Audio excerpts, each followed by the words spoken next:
Limited and the Insurance Corporation Limited. I lay, Honorable Speaker. Thank you. Chairperson, Departmental Committee on Communication, Information and Innovation. KJ. Chairperson, Departmental Committee on Blue Economy, Water and Irrigation. Bowen. Thank you, Mr. Speaker. Mr. Speaker, I beg to lay the following paper on the table of the House today, Tuesday, 29 April 2025. The report of Departmental Committee on Blue Economy, Water and Irrigation on budget implementation review for the first half of the financial year 2024-2025. That is the month of July to December 2024 for the following State Department. Number 1, the State Department of Water and Sanitation. Number 2, the State Department of Irrigation. And number 3, the State Department of Blue Economy and Fisheries. Thank you, Mr. Speaker.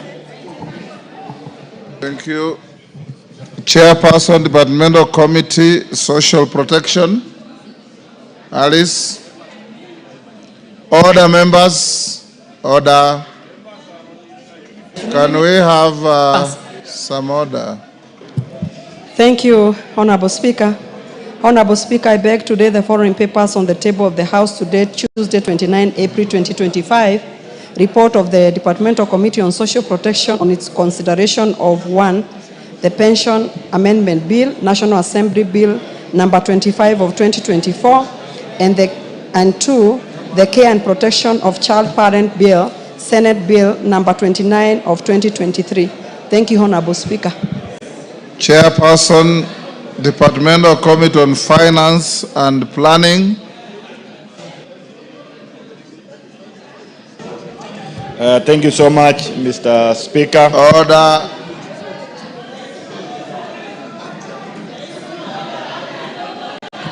Order. Order, member for Busia. Order. Order, Donya.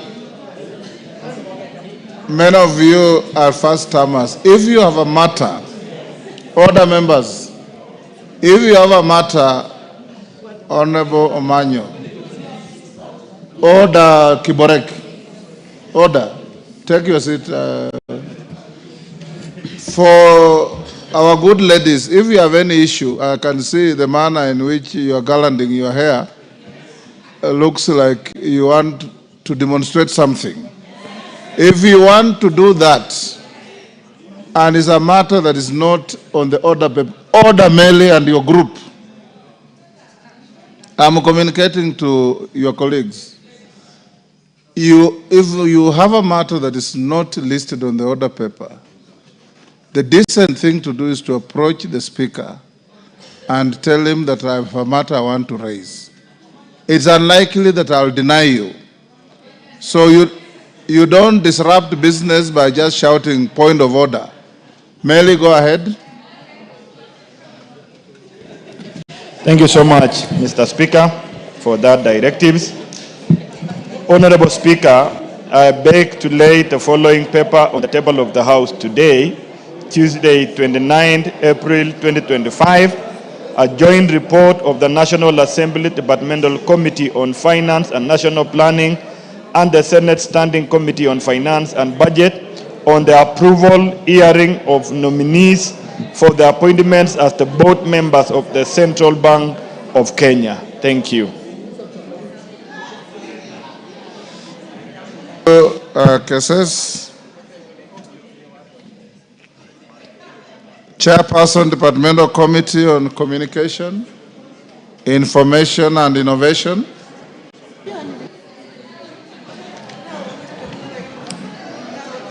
Thank you very much, Mr. Speaker. And Honorable Speaker, I beg to lay the following paper on the table of the House today, Tuesday, 29th of April, 2025. And what I'm laying here is a report of the Departmental Committee on Communication, Information and Innovation on its consideration of the Computer Misuse and Cybercrime Amendment Bill, National Assembly Bill number 41 of 2024. I thank you, Mr. Speaker. Thank you, Honorable KJ. Next order.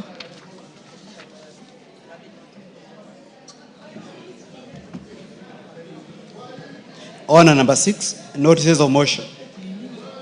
Chairperson, Departmental Committee on Finance and National Planning. Thank you so much, Mr. Speaker. Honorable Speaker, I beg to give a notice of the following motion. That taking into consideration the findings of the Joint Committee of the National Assembly Departmental Committee on Finance and National Planning and the Senate Standing Committee on Finance and Budget on the approval hearing of nominees for the appointment as members of the Board of the Central Bank of Kenya laid on the table of the House on Tuesday, 29 April 2025, and pursuant to Section 11, Subsection 2 of the Central Bank of Kenya Act 491, this House approves the appointment of the following nominees as members of the Board of the Central Bank of Kenya. Number 1, FCPA Sophie Moturi, CPA Abdullahi Mohamed Abdi, MS Petrice Koskei, and Mr. David Simpson Osawa Award. Thank you so much. Thank you. Next order. Order number 7, questions and statements. Order, members. Member for Busia County. Thank you, Mr. Speaker. I rise under Standing Order 83 and 245 on budget monitoring and implementation. Mr. Speaker, the 47 women reps in this country are bleeding right now. All of them have been castrated with a blunt badizo. We usually think on our feet and ahead of the curve by planning. Everybody here plans. And when you plan and somebody comes and puts a hitch, then you have only theory with you, but no pragmatism. The women reps have been deducted 500 million. We do not know what to do, where to start, but we demand that that money must find its way back to the Ngaf kitty. We need also the PS and the CEO for Ngaf also to give us an explanation why things can happen that way, and they have no clue. We are all looking at each other as if they do not understand their role in those offices. So all the 47 women reps are here to demand their right because they were elected to go and represent their people. As I speak now, even the sanitary towels, the money has never been brought to their account. So the children in schools... Catherine, take your seat first. Honorable distinguished ladies, you do not make your case any better by being rowdy. Kofi Annan always said he had a soft voice with a powerful message. You can deliver a powerful message with a soft voice. And being rowdy does not amplify your message. Allow, I believe Omanyo is your representative. Allow her to finish what she's saying.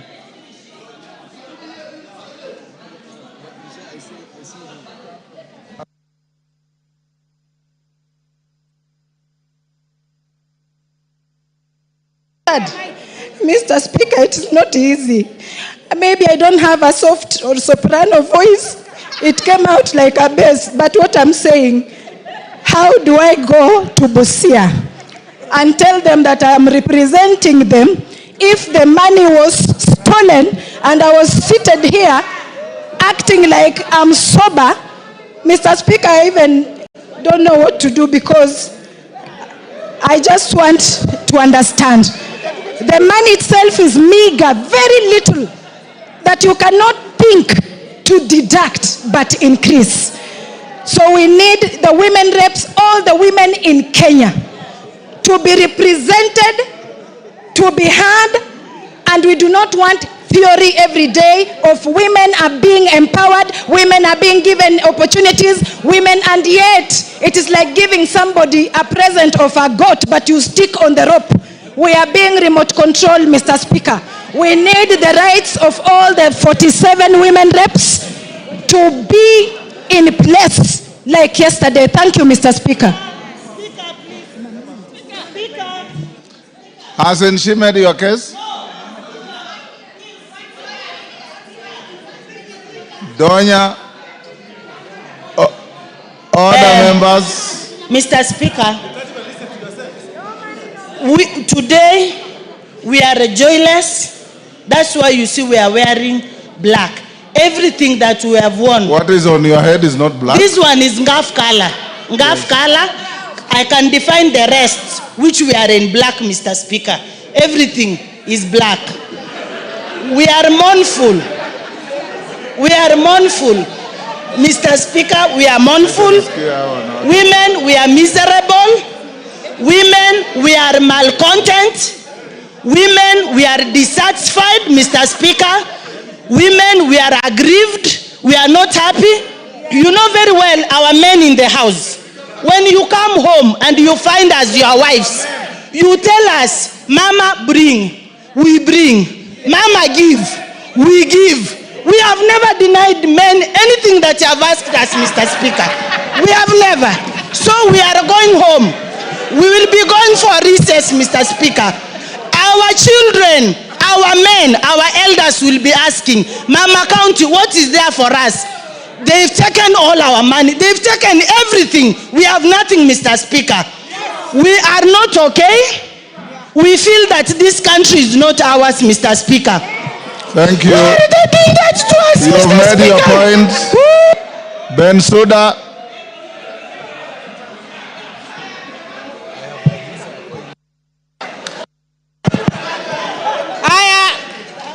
Thank you, Honorable Speaker. And now we want the House to be fully silent. Women makes the nation, the world to move. Honorable Speaker, I mentioned to you that you are a speaker worth being a speaker without any other ambition in 2027. Honorable Speaker, I want to say that even God himself saw when the man was lonely and clueless without a woman. Honorable Speaker, that is when Eve was given. In this country, we have fought for 2/3 gender rule. Honorable Speaker, I submit that it is in the Ministry of Gender that we suffered for a long time without the reappointment of the CS, which was lately done. Honorable Speaker, I saw your able panel talk about or ask a question which came out that ladies are running after men. That is why they are being killed. Honorable Speaker, the 47 women in this country would want to deliver. Order, the panel never said that. There is a question which arises, Honorable Speaker. Yes. And it is in record what the CS responded. Honorable Speaker, we do not want to have a PS who is not on toes with issues. We were asked about, we came here and found that 500 million was stuck.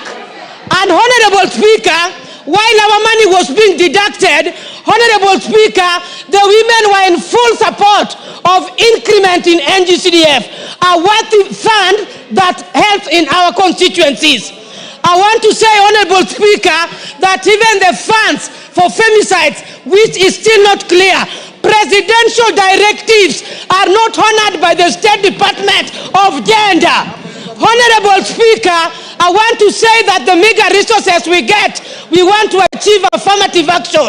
You've made your points. Honorable Speaker, 1 second. Even if you are putting on flowers, we are not flower girls. We are competent women leaders in this country. We want money and we want 1 billion to be reinstated that the president gave us. Thank you, Honorable Speaker. You are ours truly. Let us achieve through your seat. Thank you, Honorable Speaker. Yes, DK. There is a point of order here. Order, Honorable Speaker. I think we cannot allow that charade to continue when you refer men as clueless. It is completely out of order, and Bensouda should withdraw and apologize. There is no way men can be clueless. Order. Order. I order.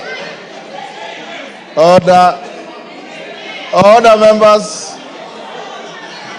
Order. Order. Order, members. Order. Order, members. I know two distinguished lady MPs who look for any slight opportunity to be rowdy. But this is not the moment. If you are pursuing your rights, pursue them orderly. When you shout at the top of your voice, you lose the argument. I'll give only two more, and then we close. Zamzam. Yes, Wanjala. Mama Zamzam, take your seat. Yes, Wanjala. Thank you, Mr. Speaker. Mr. Speaker, even from the Bible, Mr. Speaker, whenever a woman asks for something, is given. Mr. Speaker, this is not something to be debated. Which Bible are you quoting? Mr. Speaker, Genesis.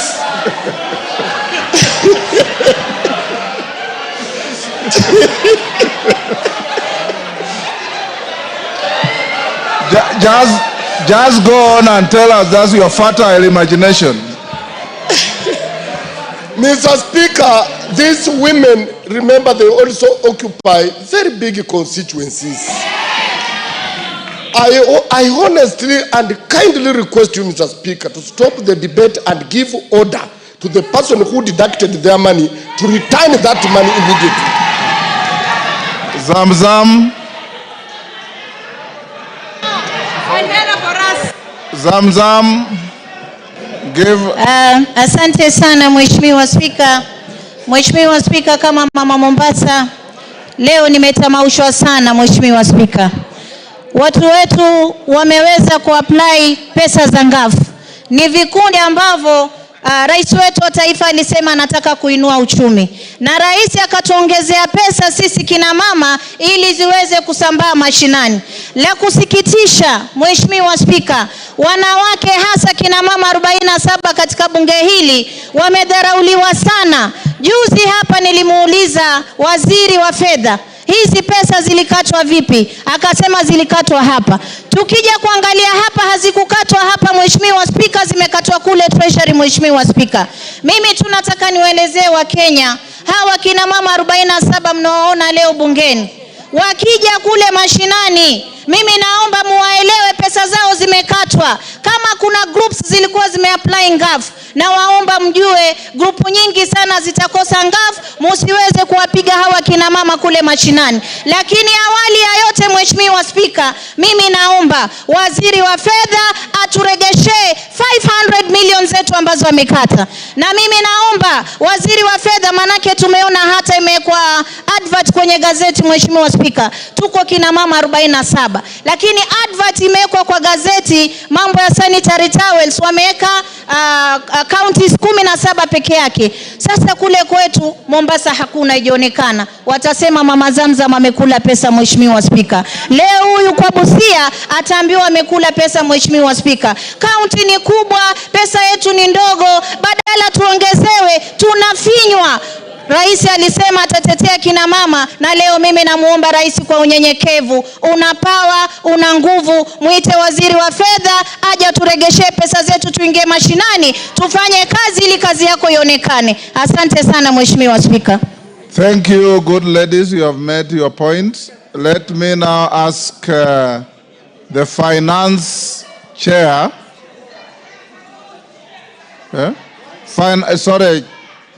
Chairman budget, but chairman before that, yes, Jen Kagiri. No trade unionism here. Thank you, Honorable Speaker. Honorable Speaker, I serve as the chairperson of the 47 county MPs, and it is my honor to actually take the House through why the women are dressed the way they are. They are dressed in pink and they are dressed in black. Black to mourn the deduction of their money, which I think was a great injustice to us and an injustice to the whole country. Honorable Speaker, pink stands for the color pink, which is for NGAF, the National Government Affirmative Action Fund. Honorable Speaker, you have told us we don't have to be loud. We can just speak softly and make our actions be heard. Honorable Speaker, we have been decent and polite for the last 2 years. It seems that has not worked for us. Honorable Speaker, this afternoon we are requesting you to humbly indulge us because we have decided we are going to now start using our legs. From here, we are exiting the chamber to the National Government Affirmative Action Fund, and then we go to the Treasury Office to follow up on where our money went. Thank you, Honorable Speaker, and I hope you have granted us the permission. Thank you, Honorable Speaker. The chairman of budget. Yes, Kainan. On the same issue? Yes. Give Honorable Kainan the mic. Mr. Speaker, there is a reason why, and I speak here as a person who participated in the drafting, formulation, and adoption of the current constitution. And there is a reason why the framers then decided to have special seats for our ladies. It didn't come out of the blue. It came as a result of the historical marginalization that has taken place, both the post-independent and pre-independent Kenya, Mr. Speaker. Mr. Speaker, it's not fair to deny them a right that has been granted through a legislative framework. Mr. Speaker, I want to appeal to the Mandarins in Treasury to be considerate when they are dealing with certain sensitive issue. This right has already been given. Removing is not fair. Mr. Speaker, you also know that our ladies are the majority voters in our country. They are the majority in the population, Mr. Speaker. Mr. Speaker, I want to appeal to my chair here. Even as a member, I feel ashamed. Let me tell you the truth. Out of a budget of 4.7 trillion, denying our ladies 500 million in the middle of the budget, it's not fair. Mr. Speaker, I want to plead with you. Direct the chairman budget to urgently find a mechanism to reinstate these provisions so that our ladies are not subjected to what they are going through. And in future, Mr. Speaker, because we are all in this political arena, we should be careful with certain decisions that we make. This is a right. Please don't leave it like that. Demand for more. Demand for more allocations. That is the only way you can represent the 47 counties that you are representing. I support your cause.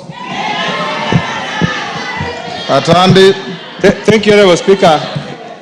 Thank you, Honorable Speaker. Honorable Speaker, I am represented in this House by a very able women rep, Dr. Christine Ombaka of Siaya. And Honorable Speaker, I've seen the amount of work that has been done in Siaya courtesy of NGAF. And therefore, I would be the last person to participate in deducting funds that are meant for NGAF. I want to say, Honorable Speaker, that I agree and support the sentiments by my lady colleagues, and that as a matter of responsibility, I'm going to convene a meeting with the National Treasury with a view to considering using Article 223 to avail resources for NGAF that were deducted. Honorable Speaker, having said that, I want to tell my lady colleagues that budget making is the role of this House. Treasury does not make the budget. Budget is made here. And that when these deductions happened, they happened under the leadership of your colleague who was running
very clear on who gets what and who should not get what, Honorable Speaker.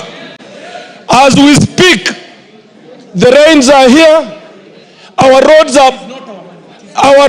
are bad, Honorable Speaker. These are monies that belong to the people of Kenya, appropriated for the roads of the people of Kenya.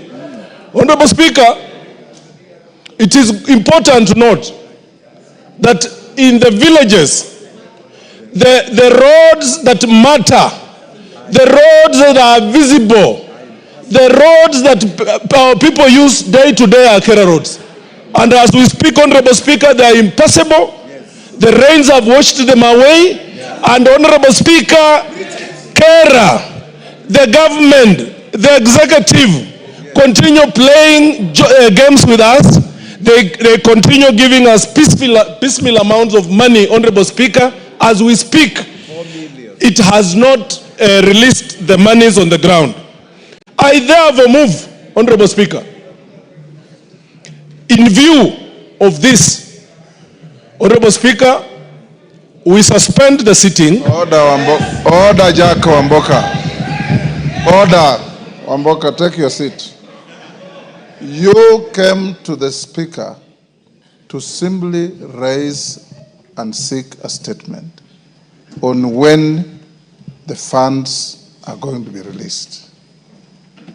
As a matter of fact, House Business Committee this afternoon directed the majority leader to issue a statement to this tomorrow. But I obliged you. I did not give you an opportunity to move an informal motion that you are trying to do.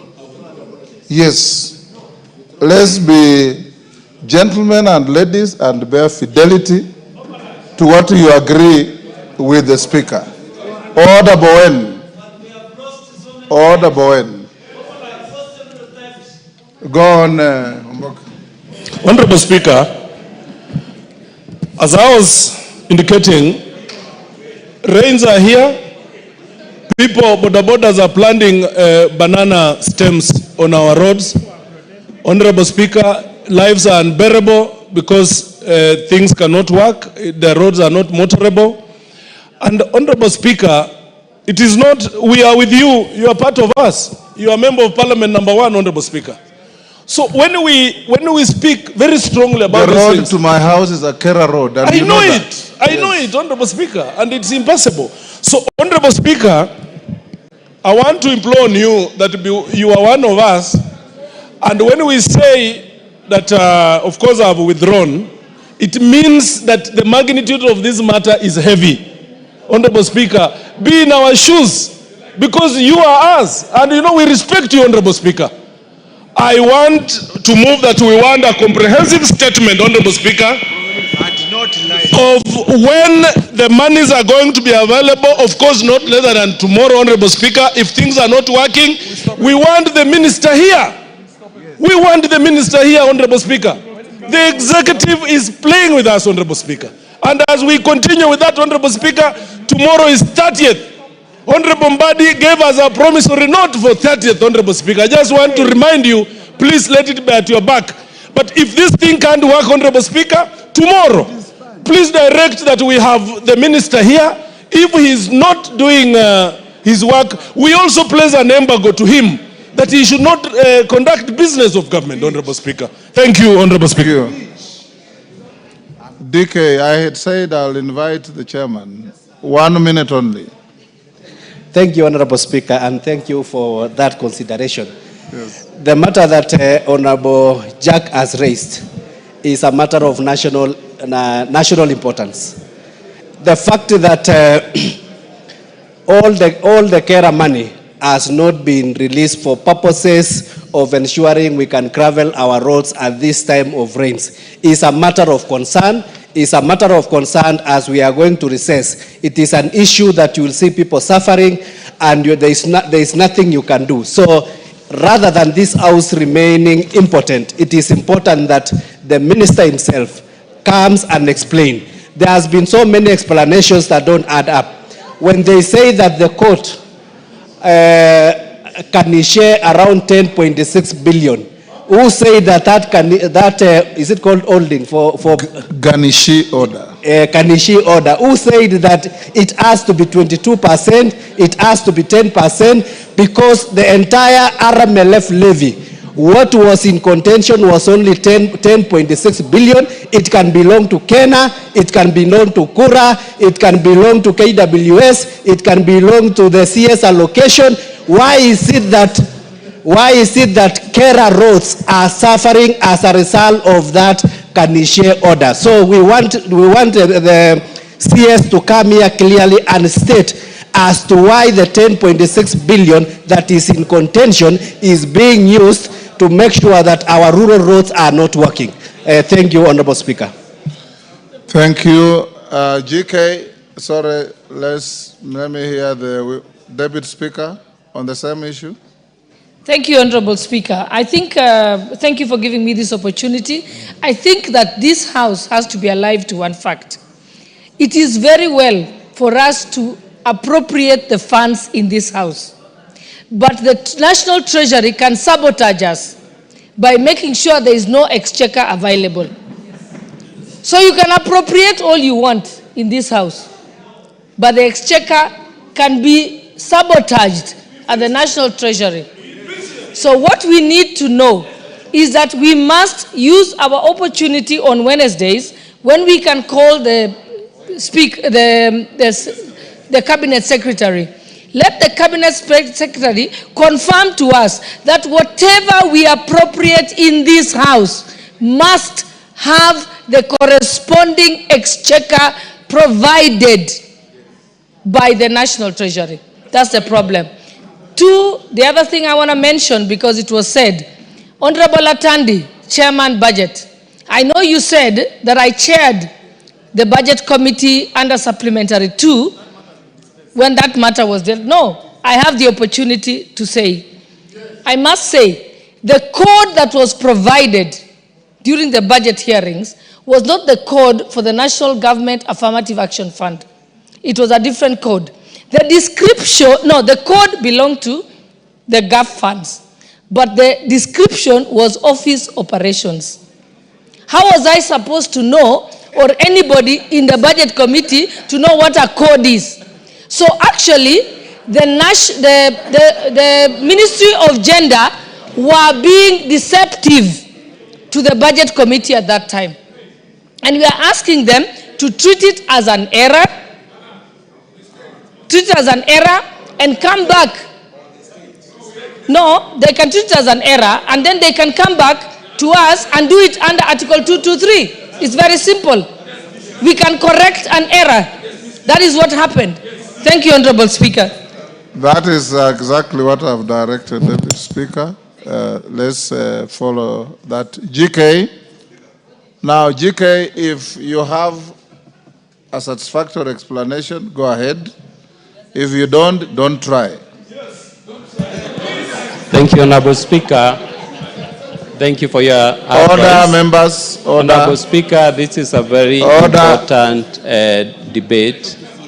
And the reason I'm saying, order, GK, take your seat. The reason I'm saying don't try is that in the event you are not ready with material facts to the issue, tomorrow afternoon we have the PCS and we have listed only 4 questions. If you are able to satisfy your colleagues, go ahead. If you are not, I then can direct the clerk to call the minister to come here tomorrow afternoon on that singular issue of RMLF. So it's up to you. Thank you, Honorable Speaker. And this is a very important and serious discussion or debate we are having here, Honorable Speaker, this afternoon. I want to agree with you that the matter solely lies with the Cabinet Secretary who will be coming here tomorrow. And I want to urge honorable members to avail yourselves. He has not been invited yet. You are inviting me to direct that he be invited? Yes, please. So when the Speaker allows the Cabinet Secretary to come here, Honorable members, I want to urge you to avail yourselves so that we can take the Cabinet Secretary through our experiences as members of Parliament. Because, Honorable Speaker, I don't believe this money belongs to members of Parliament as it is said out there. This money belongs to Kenyans, and we must do whatever it takes to serve our people and avail resources that are appropriated by this House. Honorable Speaker, I urge members to be patient and engage the Cabinet Secretary when he comes here. So, honorable members, thank you. I will direct the clerk to invite the CS for roads and transport to be here tomorrow in the afternoon. We will start with him for 30 minutes only before we have the Prime Cabinet Secretary to answer to several issues, including the very contentious issues you have been raising here about hardship areas and their designations and the allowances that go with it. So tomorrow, those who have been agitating about order, Honorable Anjala, of late you have been behaving so well.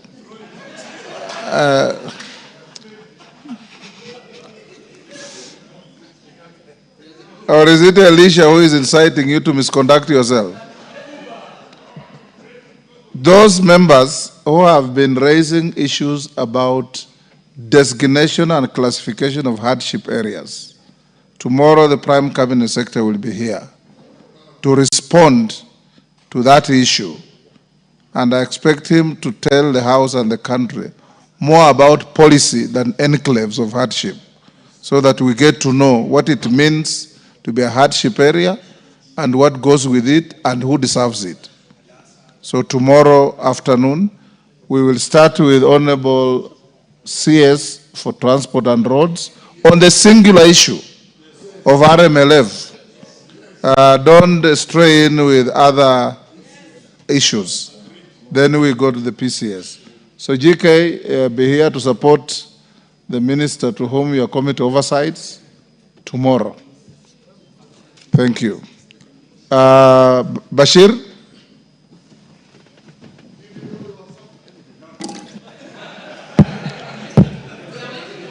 Honorable Speaker, thank you very much. Honorable Speaker, I want to bring to the attention of this House something of national importance that has been happening in the last 2 days.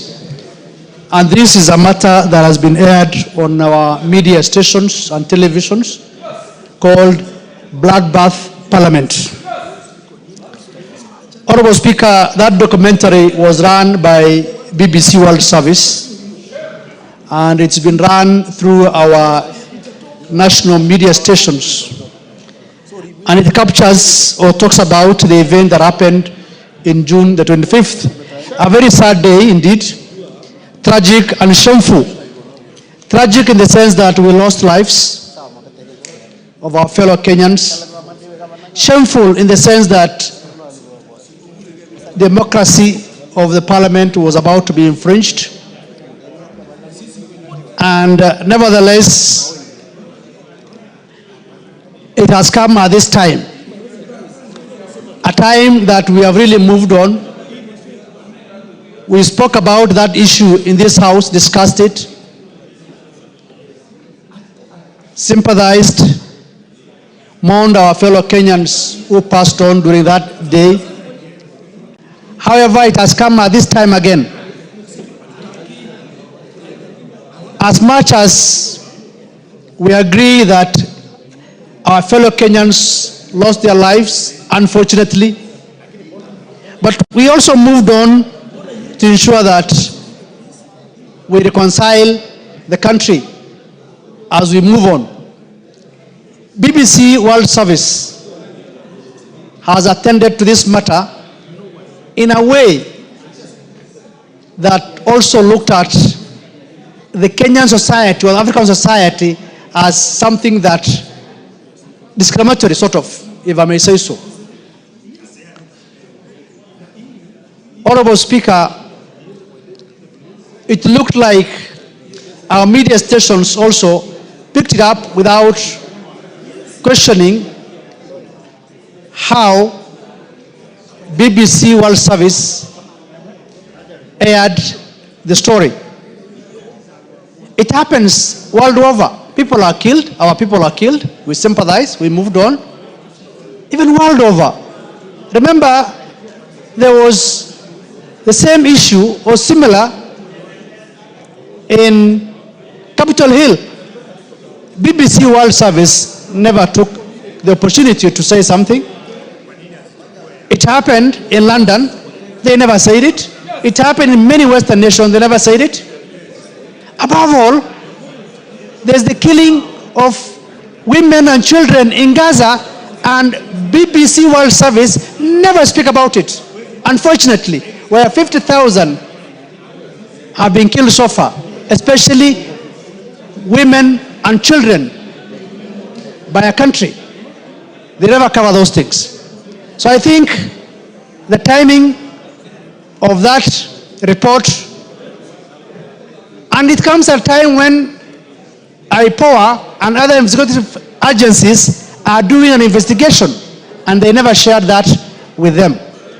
Let us not subjugate or discriminate against our own agencies that we think are doing their jobs. It's a matter of us saying, let us ensure that they have capacity to do their job. But let us not clap hands for foreigners who always come and say, this is wrong, what you are doing. Pointing fingers at whatever we do. BBC is a world-renowned station, media station. They have never talked about the genocide that is happening in Gaza, and yet it's a world service. But they want to incite at this time. So, Honorable Speaker, I think why I'm raising this point, because the title itself talks about bloodbath parliament. They should have talked about the protests that happened that day in Kenya or Nairobi, but they chose to use the term bloodbath parliament.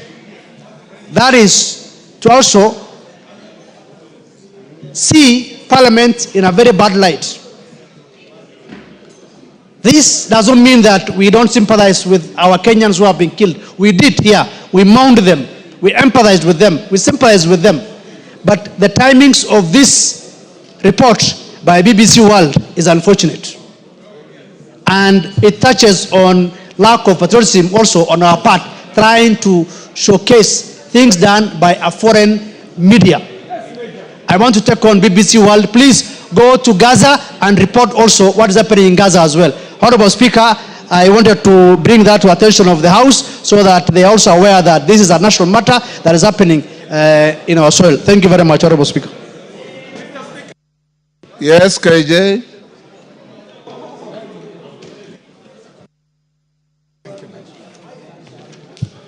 Mr. Speaker, this matter that has been brought to the floor by Honorable Bashir is a very critical national matter that we need to prosecute with sobriety as Kenyans.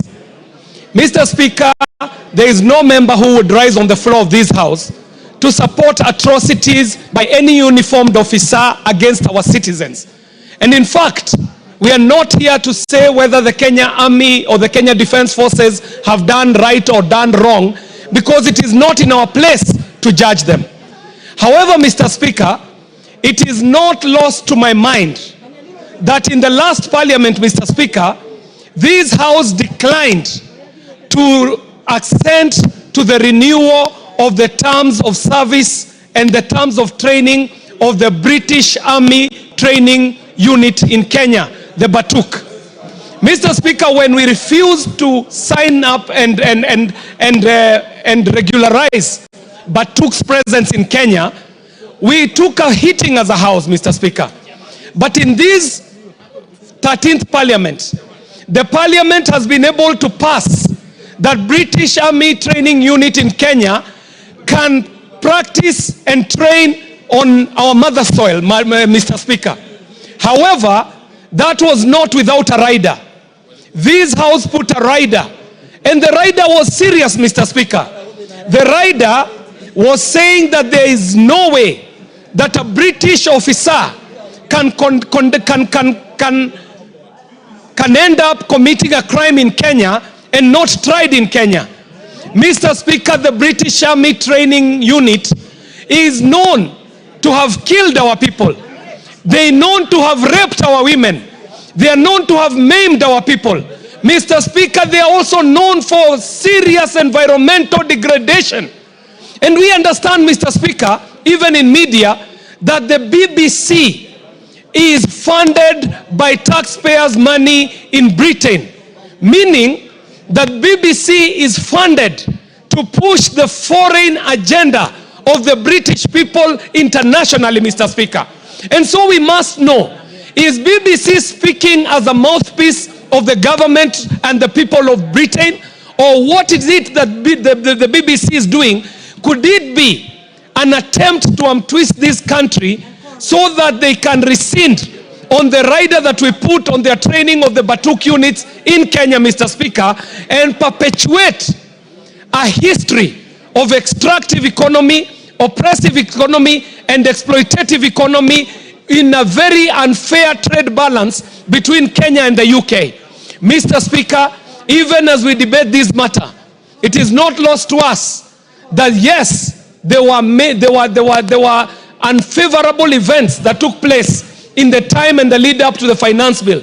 But Mr. Speaker, that is not what we are debating. We would like to know for a fact whether what BBC is hearing is connected to the riders that this house put on the training of the British Army Training Units in Kenya, where we were requiring that any officer of the British Army, if they are found here in Kenya to have killed, to have maimed, to have raped, they should be tried here in the mother soil, as it would happen even for a Kenyan if they were found on, guilty of a criminal offense in the UK. So that, Mr. Speaker, the issues are clear for Kenyans, because we know there are many issues that have happened in the UK, very many issues that have happened elsewhere, but they did not get the media presence that we are seeing being put on this issue of the Kenyan Defense Forces. And I dare say, Mr. Speaker, that I do not speak this in defense of the Kenya Defense Forces.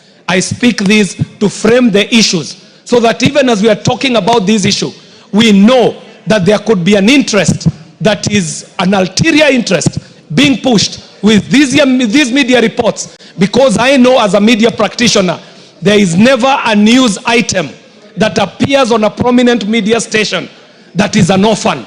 Any media item that comes up on a media station has its own father and it has its own mothers. I thank you very much, Mr. Speaker, and let us look at the agreement that we put down for the British Army to be able to train in Kenya and on Kenyan soil, and the exploitation of our environment, the depletion of our environment, and the cases that we know of human rights abuses that are conducted by the British Army on Kenyan soils. The killing, the maiming, and the raping will not go unnoticed, and we will not keep quiet about this issue. Thank you very much, Mr. Speaker. On the same, Millie? Yes, Millie? Thank you, Mr. Speaker, and I want to thank Honorable KJ for urging that we speak soberly about this issue. And Mr. Speaker, I wish to speak soberly about this issue. And sometimes when you're in leadership, you have to take the road less traveled. And on this issue, I want to take the path less traveled. Mr. Speaker, we lost many young people. And we have very many young people who are traumatized as a consequence of what happened. Mr. Speaker, it is a point in our country that all of us wish never happened, but it happened. Mr. Speaker, I think we have not handled this issue well, and that is why sometimes you find people from outside are coming to document this. If as Kenya, we were able to acknowledge that things went wrong, and we need to fix it, then Mr. Speaker, even if BBC heard it, it doesn't matter. We have to fix our own problems on our own. We don't have to wait for BBC to tell us there was something wrong. I have a problem with the title that they've given, but which is typical of any media house because they want it to trend and then want it to, yeah. And because of that, Mr. Speaker, they may have given it that title.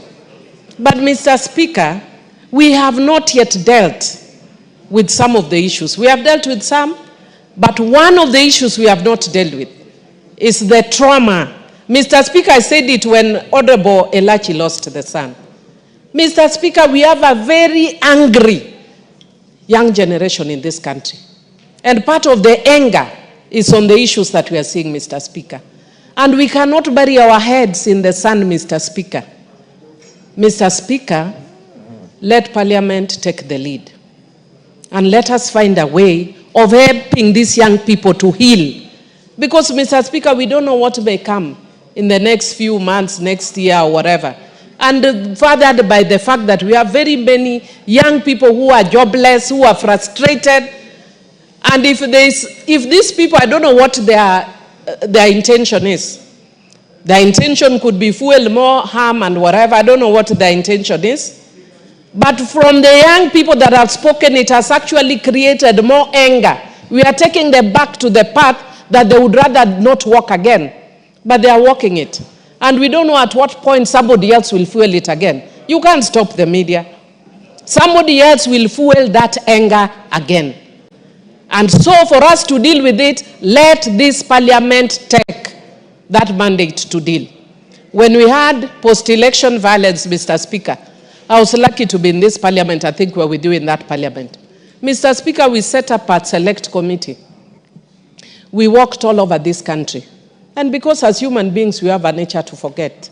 When we thought we had moved on, I remember in one case, we met a woman whose husband's head had been decapitated. She went to her home with the husband's head. And we are dealing with people who are angry, people who are depressed. And going there, Mr. Speaker, I remember today when I was speaking in Parliament, I broke down and cried. Not because of me, but because of what we had. And we think we are moving on, but there are many young people who have not necessarily moved on. Mr. Speaker, personally, I would appeal. And I don't want to sit in that committee, but I would appeal that we set up a select committee to deal with this issue that stemmed not necessarily the finance bill, but the after effect of that finance bill. Mr. Speaker, I humbly agree that we deal with this soberly, and I'd want to discourage us from going through a process which we think may be politically correct, but does not necessarily move us forward as a country. Thank you, Mr. Speaker. Beatrice, can I ask your request for your statement?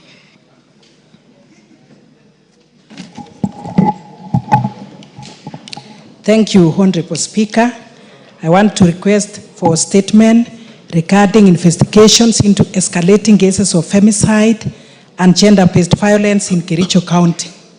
Honorable Speaker, pursuant to Standing Order 44.2 Part C, I wish to request for a statement from the chairperson of the Departmental Committee on Administration and Internal Security regarding investigations into escalating cases of femicide and gender-based violence in Kericho County. Honorable Speaker, Article 26 of the Constitution guarantees the inalienable right to life to every person, regardless of age, gender, and social status.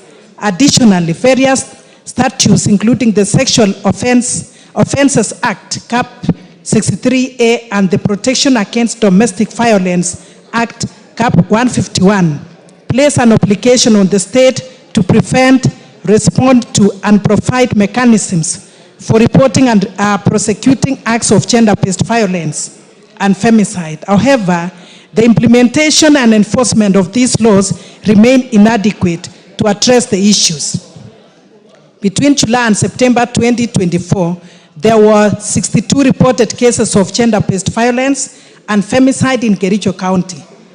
On 14th April 2025, MS Mercy Chelangat, a 27-year-old mother of two from Kapkwen village in Kipkelion West, was allegedly stabbed by her husband during a family reconciliation meeting, an attack which occurred in the presence of other family members.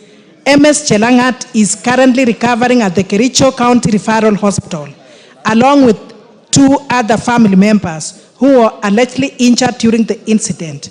On 17th April 2025, barely 3 days later, MS Miriam Chelimo, a 25-year-old woman, mother of 2, who was pregnant, was allegedly attacked by her husband at Kilmori Shopping Center at Kitoi Village. She was rushed to St. Vincent Hospital in Moroni, where she succumbed to her injuries. Honorable Speaker, despite the severity of these incidences and the attackers being known, there have been very few arrests and almost no successful prosecutions. The continued absence of justice violates the right to life, equality, and freedom from discrimination as enshrined in the Constitution. Notably, on 14 February 2024, this House adjourned its business under Standing Order 33-1 to address the rising femicide in the country. Additionally, a consultative meeting between the President and the women leaders from across the country culminated in the launch of the Commercia Tuluma campaign in January 2025 to address the rising cases of femicide and GBV in the country. However, femicide continued to escalate, and survivors and families of victims suffer in silence, with perpetrators are not apprehended. Honorable Speaker, it is against this background that I request for a statement from the chairperson of the Departmental Committee on Administration and Internal Security on the following.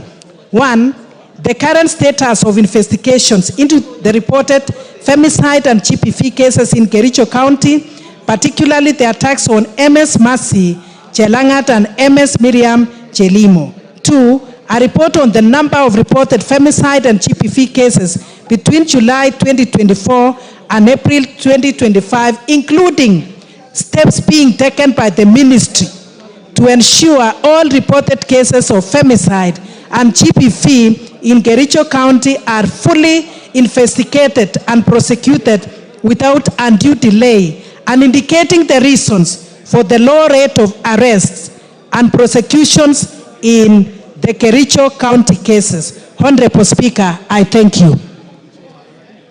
Tongoyo.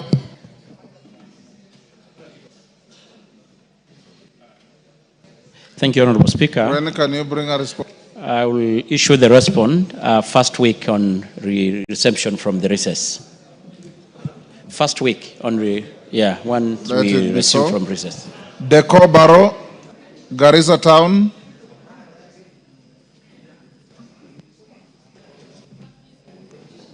Thank you, Honorable Speaker. Honorable Speaker, pursuant to the provision of Standing Order 44-2C, I wish to request for a statement from the chairperson of the Departmental Committee of Education regarding the status of key projects at Garissa University.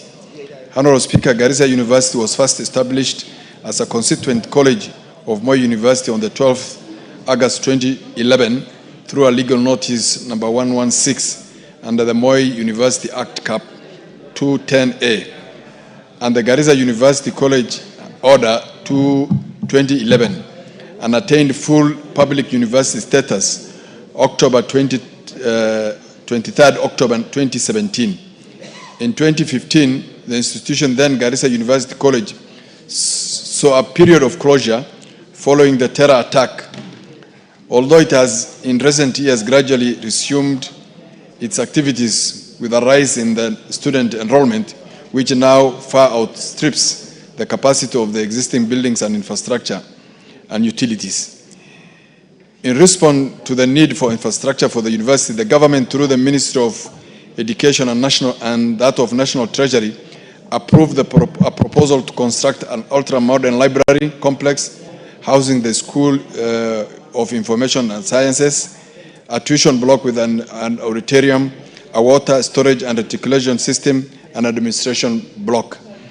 Honorable Speaker, the construction of the ultra-modern library was projected to cost 207,074,948, of which only 39,430,648 has been disbursed. The tuition block was projected to cost 372,800,000, of which only 84,942,762 has been disbursed.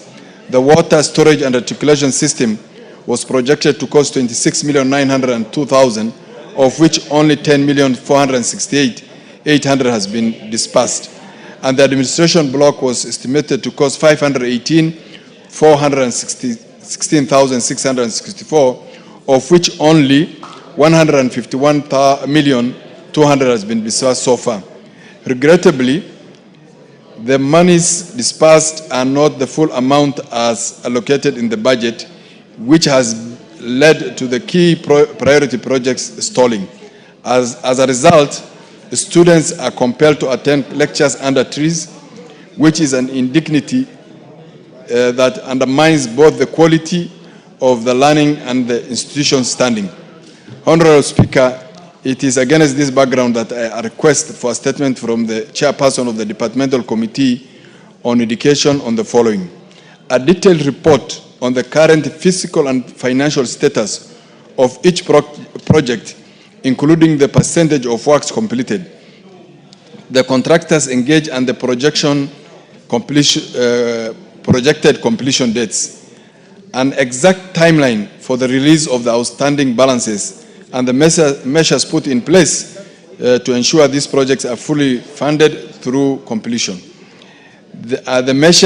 Number three, the measures put in place to ensure that there is prudent use of taxpayers' funds and the delivery of value for money by the institution and its contractors. Thank you, Mr. Speaker. Kainan, on the same? 1 minute. Thank you, Mr. Speaker. Mr. Speaker, Garissa University is the only university in the entire region of northern Kenya. And Mr. Speaker, you're also familiar with the history and the circumstances of that university. I don't need to belabor this. Mr. Speaker, I thought by now, and I'm sure you are aware, that there are universities now, almost public-funded universities, almost in every sub-county for an entire region, which is almost 70% of the landmass of the Republic of Kenya, with a growing population. The only university still is traveling. Students are learning under trees. We have made passionate appeal, and I'm glad that the chairman is here of education. Mr. Speaker, will I be right? Because there is no time when there's enough resources for everybody. We must sacrifice for particular groupings or regions that require those services as and when the situation demands. I want to plead with the chairman and the chairman budget to urgently put in place mechanism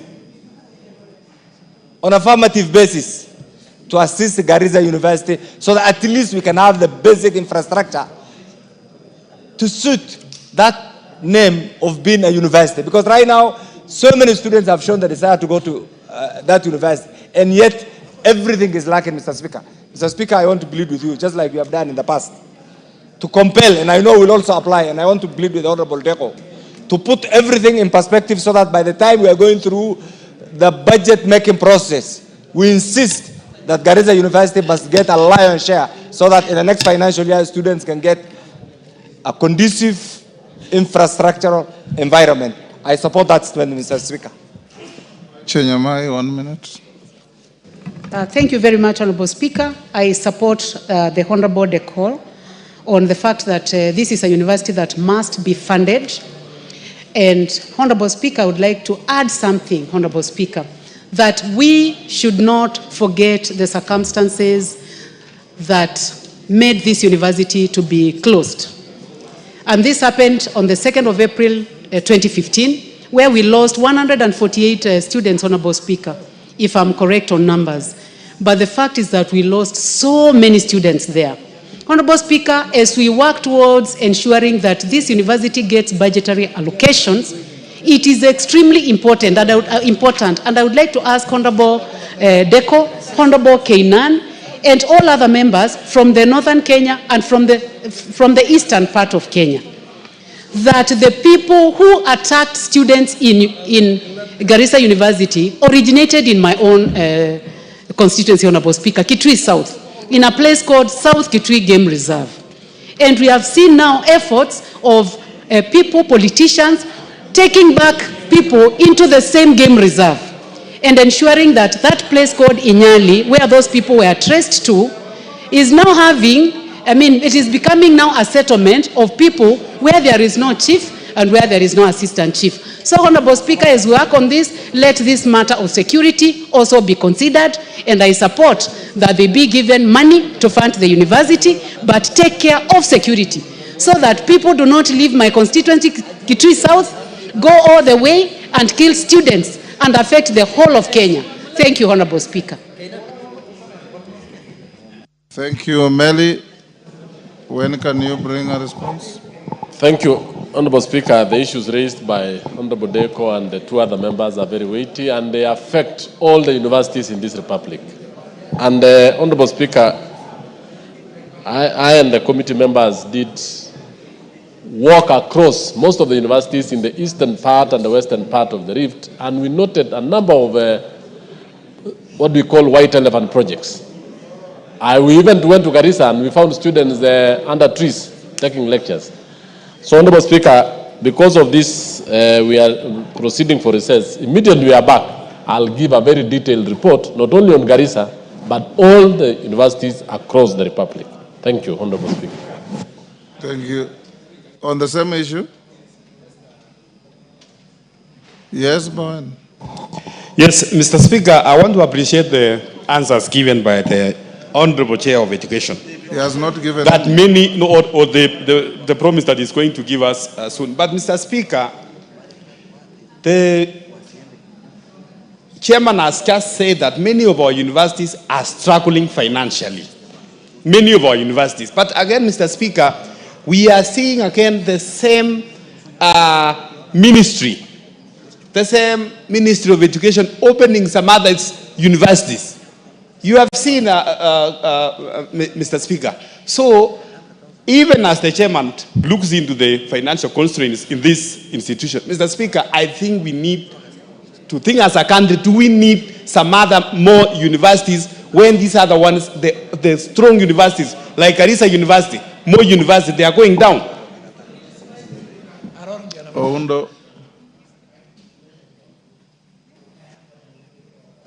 Speaker, I also want to concur with the sentiment of Honorable Bowen. Honorable Speaker, the truth of the matter is that our universities are limping.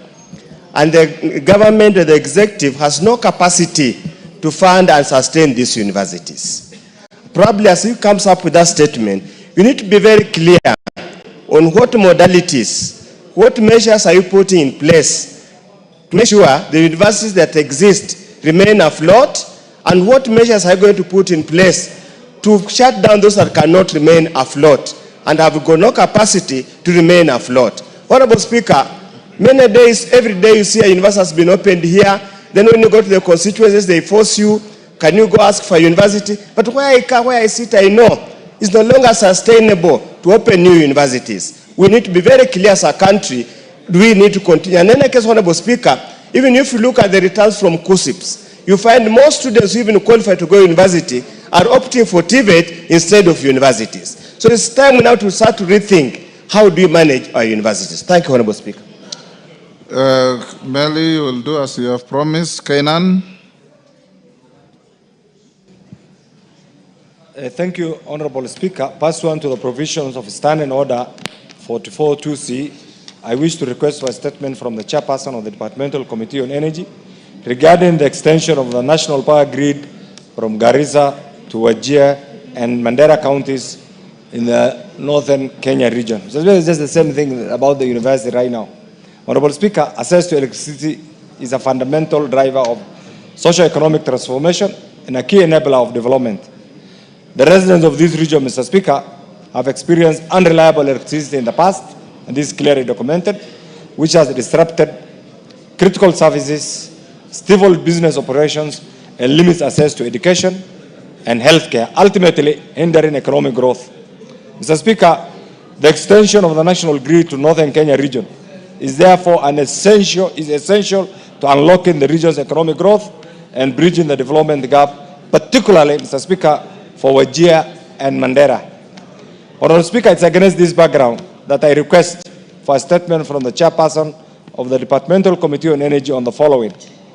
A report on the current status of funding, planning, and implementation of the extension of the national grid from Garissa to Wajir and Mandera counties in the northern Kenya region, including the timelines for completion. Mr. Speaker, this project has been in the pipeline since independence, Mr. Speaker, and it has never taken off. We just need to know the truth.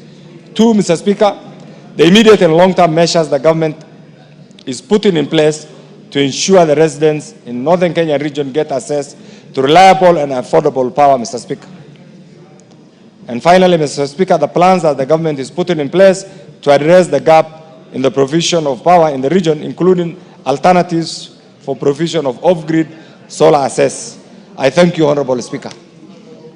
Energy, Gikaria, when can you bring a response? Honorable Speaker, if given an opportunity, we can bring after recess once you are back. Honorable Speaker, remember 2 weeks ago, the same thing was raised again here, and I think it is a very critical matter. So you combine and bring second week. Thank you, Honorable after Speaker. Recess. Mashua Waithaka.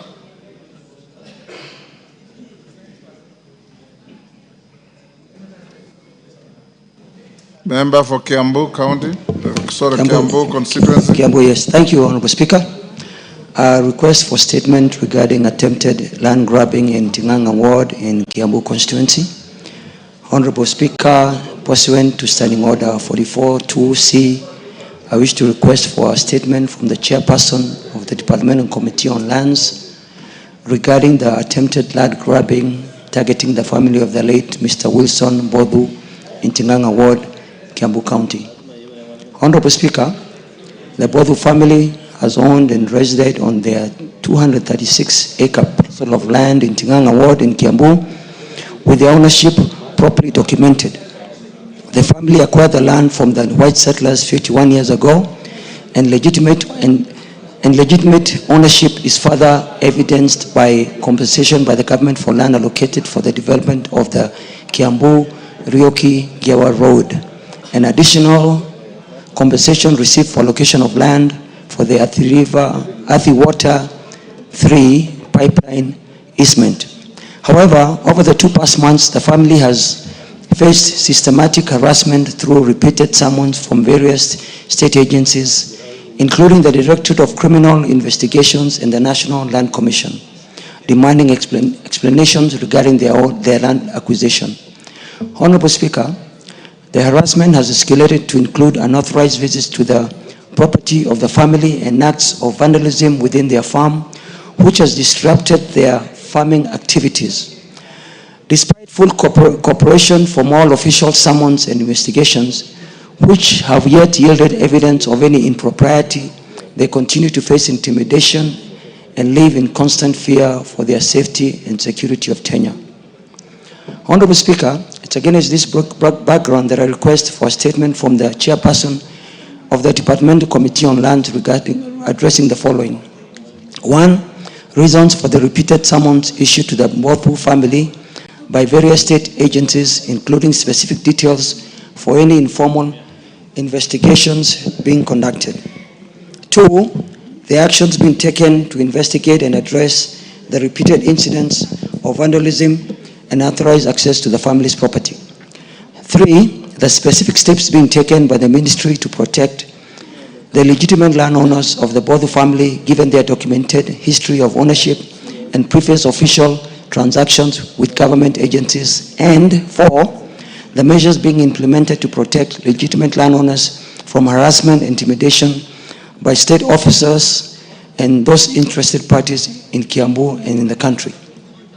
Honorable Speaker, I further wish to state that I read this statement on 2nd December, and on 5th December, the Land Committee invited the PS Department for Lands, Honorable Nixon Correo, to provide information regarding the matter.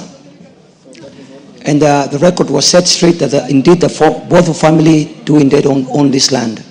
Honorable Speaker, on the 22nd April of this year, around 11:30 a.m., the family alleges that Officers from the DCI headquarters went to the family farm and asked them to vacate the land.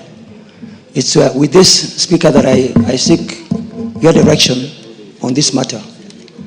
Thank you. Chair Lands. Any member of Lands Committee? Rachel Nyamai, can your committee bring a response after the recess? Yes, Honorable Speaker. Second week. I commit to inform the chair so that the response can be brought the second week after opening. Thank you, Speaker. Thank you. Cynthia Muge, she had approached the chair and indicated she was going out to a meeting, so her question can be deferred to tomorrow. Her request rather for statement deferred to tomorrow. Response, no, before that, Julius Olesunguli.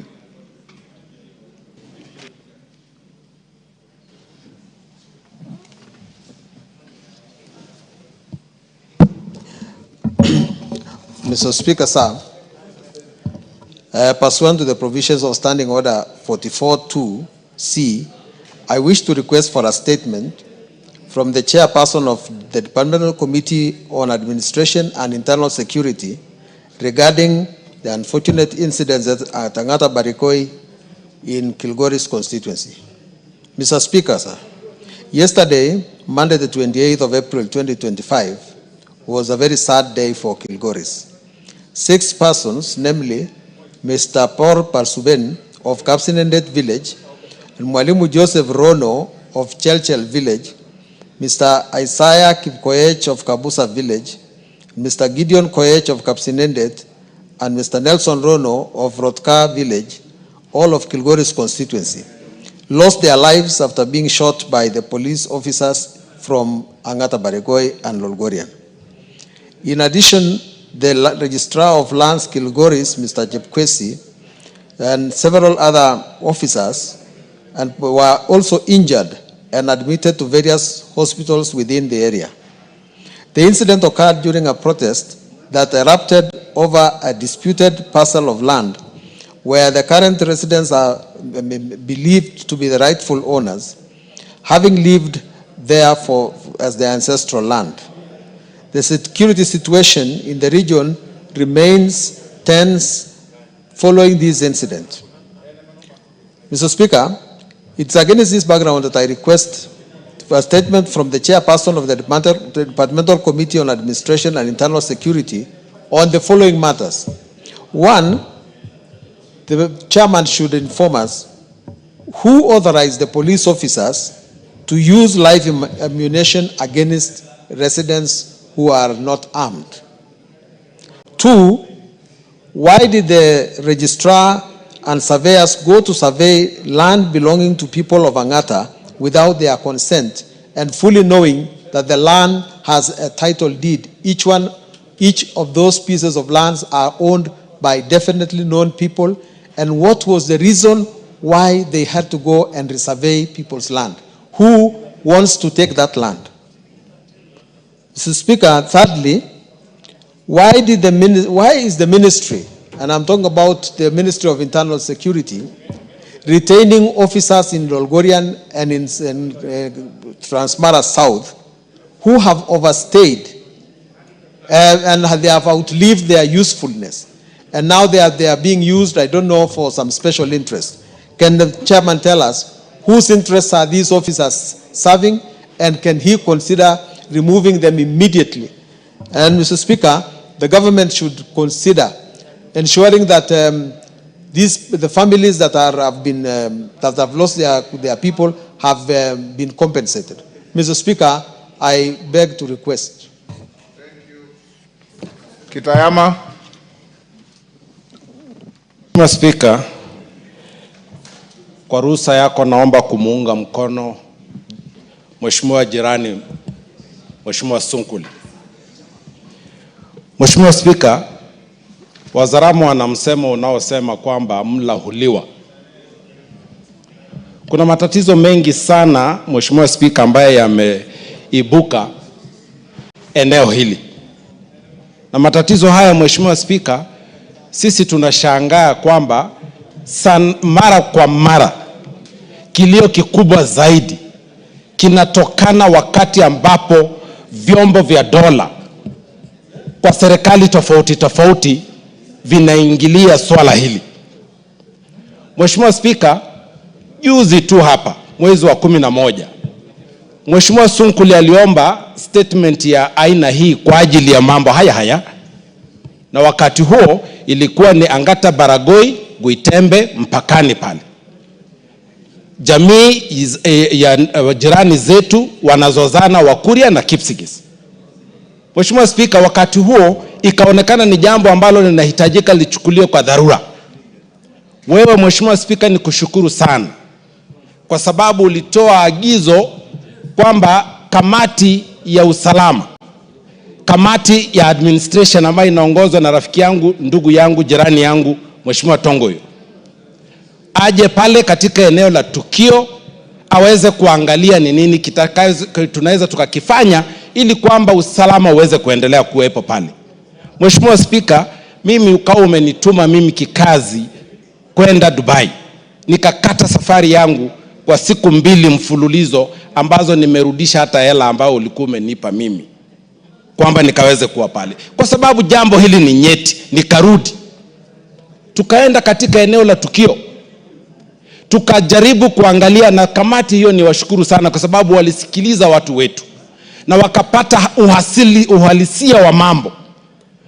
Shida ambaye hata bunge hili linajua kwamba imenukuliwa kuwa imeanza tangia miaka ya kabla ya uhuru. Na Mheshimiwa Spika, ukweli ulioko ni kwamba tumekataa kama nchi kufuata haki, na tunafanya hivyo makusudi tu. Sasa Mheshimiwa Spika, mimi namuunga mkono jirani Mheshimiwa Sunkuli, na ninasikitika sana na kutoa rambirambi kwa wale familia ambao wameweza kupoteza maisha yao, jamii hizo ambazo zimepoteza mali na matatizo ambayo yanaendelea katika ukanda ule. Lakini Mheshimiwa Spika, naomba Mheshimiwa Spika, kama nilivyosema hapo juu nikianza kwamba mlauliwa. Mheshimiwa Spika, damu ya binadamu ni damu ya binadamu. Sio vizuri Mheshimiwa Spika itoe picha nzuri, taswira yake inakuwa ni mbovu. Kwamba miezi 2 iliyopita, wiki 2-3 iliyopita, Wakuria waliuawa katika eneo hilo. Na Mheshimiwa Spika, sikuona purukushani ambayo ninaona sasa hivi. Sasa hivi maafa ambaye tunajutia yanaonekana kama ambaye ni maafa makubwa zaidi kuliko maafa yaliyofanyika kwa jamii ya Wakuria. Mheshimiwa Spika, ukanda huu unahitaji mjadala, na sio mjadala wa kupapasa. Unahitaji mjadala wa halisia kwamba eneo hili kihistoria, kwa sababu kila mtu anayezungumza mambo ya eneo hili, shambo hili, anazungumza historia. Sisi Wakuria tuna historia yetu, Kipsigis wana historia yao, Wasiria ndugu zetu, jamii ya Maa wazuri sana, majirani zetu wazuri sana, wana historia yao. Na sisi wote tunakubaliana kwamba maeneo hayo, sisi jamii zile ziko pale za Maa, Masai, Syria, Moitanik, Wasingishu, na sisi Wakuria pamoja na Wakisii na wale wengine wote ambao ni kwa kununua pale, tuishi pale kwa sawia. Watu wote tuna haki kwa sababu katiba hii inatupa haki, Mheshimiwa Spika. Sasa haipendezi kwamba hii kamati Mheshimiwa Spika, kamati ya administration hii, statement ya pili inakuja kutolewa na Mheshimiwa Sunkuli kwa swala hilo. Kwani hawa watu ni wazembe? Ama ni kutaka hawataki, ni kazi hawataki kufanya? Ama wanafurahia Wakuria wakifa, Kipsigis wakifa, wanataka nani afe ndio waje kutatua tatizo hili? Mheshimiwa Spika, jambo hili linaudhi Mheshimiwa Spika. Yes. Tongoyo, ni uzembe au ni kutotaka kufanya kazi? Hii ni ya lands au ni ya security? Yes. Thank you, Honorable Speaker. Of course, Honorable Speaker, knowing the importance and sensitivity of this matter, we will respond immediately on resumption from recess. But Honorable Speaker, having said this, I want to say the following. Honorable Speaker, I personally want to join... Tongoyo, given the gravity of the matter... Yes. And the loss of lives, is there somebody playing some gadget in the house? Who is playing a gadget in the house? It's out of order.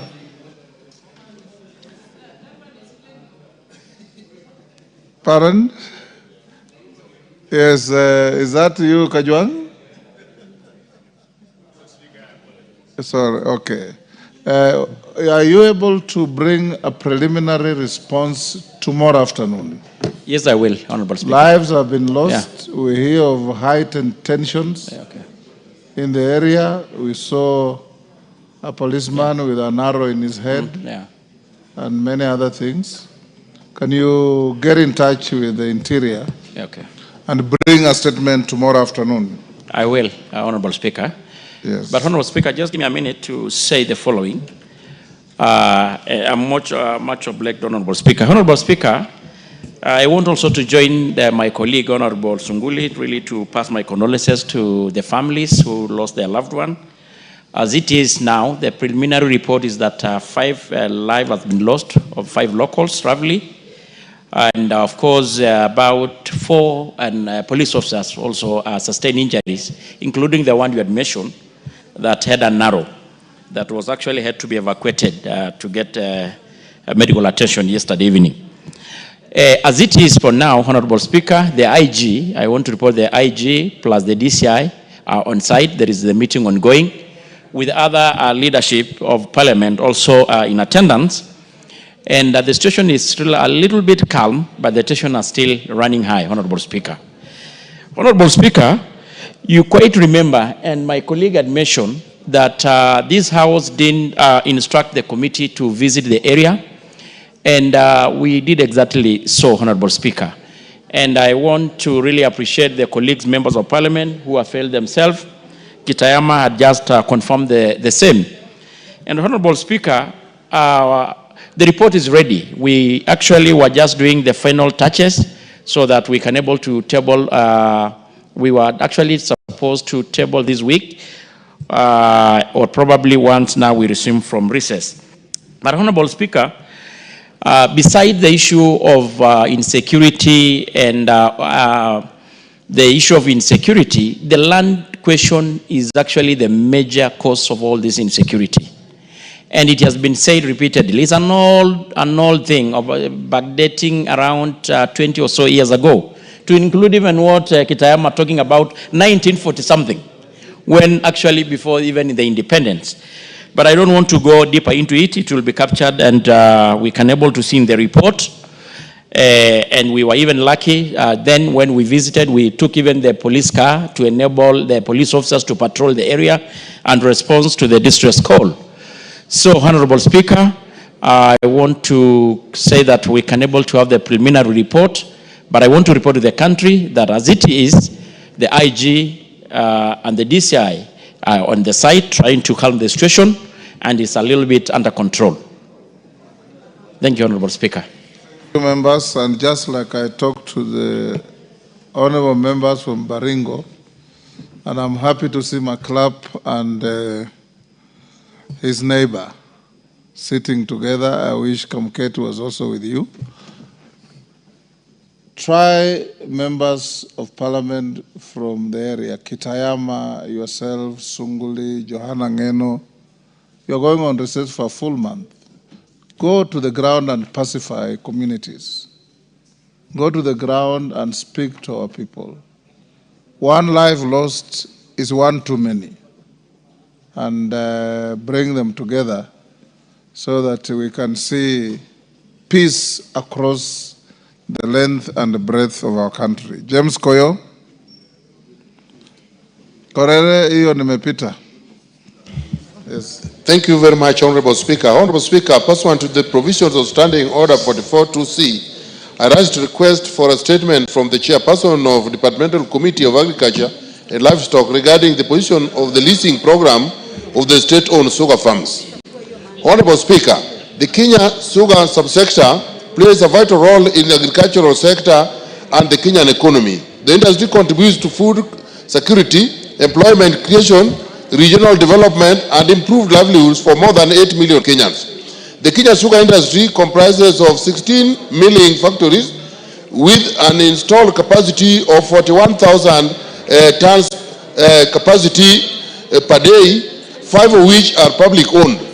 The public mills are Chemeli Sugar Company, Miwani Sugar Company receivership, Moroni Sugar Company receivership, Nzoia Sugar Company, South Nyanza Sugar Company, and Mumia Sugar Company, where the National Treasury is the single largest shareholder. Honorable Speaker, as part of a new revitalization plan, the government of Kenya initiated the process of leasing 5 public sugar farms, including Chemeli Sugar Company, Moroni Sugar Company in my constituency, Nzoia Sugar Company, South Nyanza Sugar Company, and Miwani Sugar Company also in my constituency to private investors for modernization, for the purpose of modernization, efficient management, and increased productivity. Whereas the public was assured of a transparent and open process that would meet the expectations and aspirations of stakeholders and the Kenyan taxpayers in value addition. The exercise has since appeared to have been driven to extreme secrecy, which has contributed to the failure for the targeted industry to gain operationalization stability as envisaged. This has raised concern among farmers in the sugar belt, and the outcome of the resolution for the exercise will affect the livelihood which is dependent on sugar cane farming. Honorable Speaker, it is against this background that I request for a statement from the Chairperson of the Department Committee of Agriculture and Livestock on the following. 1. The status on the position of the leasing program of the state-owned sugar farms, particularly Moroni Sugar Company and Chemeli Sugar Company, and also the status of Miwani Sugar Company, which together with Moroni are under the same receivership. And during the advertisement for the so-called leasing program, Miwani Sugar Company was also listed for leasing, but has since been quietly hived out for a process that will converse at a later date. The criteria that was used in tender evaluation regarding the leasing program of Moroni Sugar Company and Chemeli, since these are public properties, everything about them is public. We want whoever is concerned to come out with a program, make it public, and tell the public this is what we wanted, this is why this company that tendered did not meet the threshold, and this is why this so and so met this threshold. The composition of tender committees that considered the leasing exercise and the recommendations they made, everything is being done in secrecy, and we are fear, the people here fear that the political class has hijacked the process and is determining it on their own and on their own consideration. And I'm telling you, Honorable Speaker, at the time of asking this question in Parliament, the constituency where these factories are is volatile. The workers are already demonstrating. The farmers are going to join them. The businessmen are soon. Your acceptance was to read the statement that I approved, not to debate it. Have you finished? Yes. Don't engage in extra statements. Thank you, Honorable Speaker. It's against this that I ask the chairman of departmental committee to come with a statement and make sure it is a statement that will meet the expectations of the public. Thank you, Honorable Speaker. Carol Omondi, you want to joyride on that? Yes, Honorable Speaker. On 27 September 2023, you did direct the Cabinet Secretary for National Treasury to write to me explaining the efforts made by National Treasury to recover and protect the nucleus estate of Miwani Sugar Company, in particular LR number 7545/3, which is about 11,000 hectares. This matter, I believe, is still alive because I have in my hands here a letter dated 11th April 2022 from the PS Agriculture, reference MOALD/SDCD/legal/18C to the Director General, Kenya Sugar Board. asking that Kenya Sugar Board and Miwani Sugar Company and some other people in court enter into a consent. We have a copy of the consent also here, proposed consent, and I have not received any communication from Treasury as to what they are doing about this particular land. And I believe your directives are not issued in vain. So it is part of this, and I would be happy to get a statement. Clerk, follow up so that the response covers both the concerns of Honorable Koyo and Honorable Carolo Mondi. Yes, Mele, on the same issue? Thank you, Honorable Speaker. Honorable Speaker, what Honorable Koyo and Honorable Carolo Mondi raised is a very pertinent issue, especially in the sugar belt. My constituency and the constituency of Honorable Koyo are actually, we serve the three factories. We serve Moroni, Chemelil, and Miwani. And in fact, these factories are actually public entities, and we allow the government for the reforms. But the reforms should be transparent, it should be the people should be involved, and more importantly, there should be public participation on the several process that is going on. But the other day, Honorable Speaker, we heard that a new investor is coming in, and in fact, in the grapevines from the farmers, that they are going to make these existing mills to be collection centers for sugarcane, which is actually putting everybody in jittery. So, Honorable Speaker, we are asking that this be treated with the urgency it deserves, so that the public does not lose anything. Thank you. Response on the same issue of sugar? No, we don't have any something else on the order paper.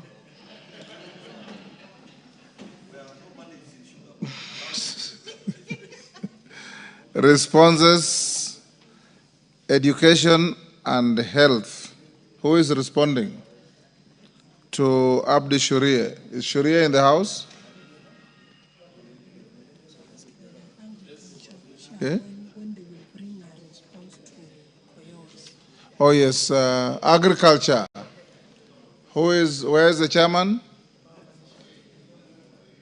Ferdinand, yes, you are a member of that committee. Can you discuss with your chairman and bring a response? Yes, Mr. Speaker, I think after recess. It's very important after the recess. May I get the information so I can be able to have a meeting? Because sugar is very important, and I think we even made a tour in that region. So I think we can give a response after recess. Thank you. 2 weeks after recess. Education and health. Is Honorable Shuria in the house? He's not. Were you ready with the response? I'm ready. Honorable Speaker. It is a joint statement. Yes, it is a joint response. Honorable Speaker, as directed by your office, we did had a joint sitting with the Health Committee, and we co-chaired with Honorable Nyekal. But to be fair to Shuria, yes. Let's... But I want to give a brief, because we have no report as of now, because we expect to bring the report in the next, immediately we are back from recess. Is indeed better to do it when he's here? So maybe... do it tomorrow morning. Thank you. Clerk, release this for tomorrow morning, so that explanation can be given. Administration and internal security to Innocent Mugabe. Tongoyo.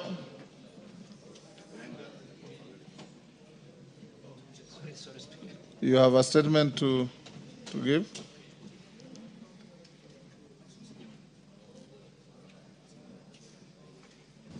Your response to a request by Innocent Mugabe, MP for Likuyani.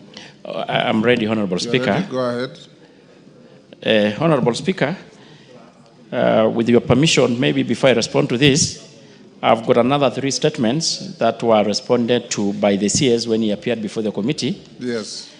One by Honorable Daniel Manduku, who was also in the meeting with the CS. Another one by Honorable Ali Wario, who was equally there. And another one by Honorable Victor Koech. And I will kindly ask to have it tabled. Are they in the, you're just tabling? Yeah, just tabling. Those ones you can just table. Okay, thank you, Honorable Speaker. Then proceed to... On response to the statement being sought by Honorable Member of Parliament, for Likuyani constituency, Honorable Innocent Mugabe, on the clashes between the police and the residents of the Likuyani constituency. And in particular, the Member of Parliament sought the following information: a report on the status of investigation into the death of Sydney Fugigi Culture and the reasons for the delay in arresting Mr. Simon Ashibira immediately to prevent the public agitation and unrest in the community. 2, a report of the investigation into the death of Miss Dorcas Naliaka Wanjala and Miss Sarah Toshia, and including the step taken to apprehend the police officers who used the live ammunition against unarmed civilians. Thirdly, the measures put in place to prevent the use of live ammunition during demonstration and the adoption of the alternative non-lethal methods of crowd control. And 4, the step being taken by the ministry to compensate the families of the deceased person. And I want to respond as follows. On that March, during a local funeral event, a disagreement arose between Simeon Ashibira, the community policing chairman of Zoia Division, and the late Sydney Fugigi, a grave digger. The conflict was triggered when the family of the deceased expressed concern about the Sydney's presence, alleging that he might steal from their guest based on past experience, and consequently they requested the Ashibira to be removed from the homestead.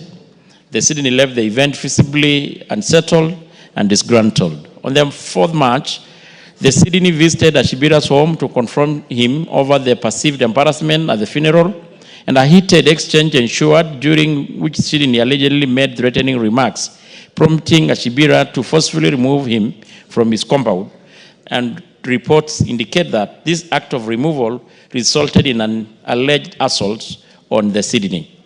Later, Sydney was found unconscious approximately 3 kilometers from the Ashibira's home, suffering from a head injury and bleeding. Police officers, with the help of the members of the public, rushed him to Mabushi Health Center for initial retreatment before referring him to the Kitale County Referral, and unfortunately succumbed to his injuries on the 9th. Following the incident, Simon Ashibira, age 75, and his son, Victor Ashibira, age 42, who is known to be mentally unstable, were taken into police custody and arraigned in court. On the 10th, Butali Law Court approved their remand at Likoni Police Station for 21 days, pending the completion of his investigation. A postmortem examination conducted on the 20th at MTRH Eldoret confirmed that Sydney Fugigi died due to head trauma caused by a blunt object, and the case is pending before the court. On the second question, the death of Sydney Fugigi provoked outrage among residents who blamed Simon Ashibira, a 47-year-old Luya male and a community policing chairman of Zoia Division, for the assault that led to his demise. Approximately 100 irate members of the community gathered and made a procession toward the Ashibira's homestead with the intent to kill him and his family before setting his house on fire. Police officers from Likuyani sub-county swiftly responded to the scene to contain the situation.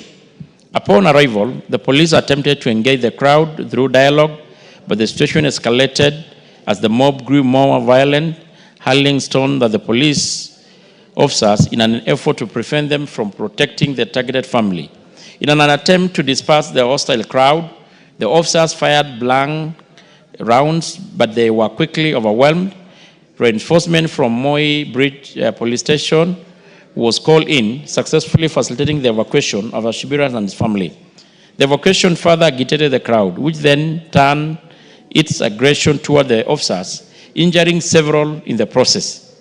Additionally, 4 brick houses were torched and property of unknown value belonging to the Ashibira and his family was looted by the enraged mob. During the altercation, police officers fired both blank and the live rounds and multiple tear gas canisters. As a result, 2 female adults, Sarah Boez, 21, and Dorcas Naliaka, 25, sustained vital injuries.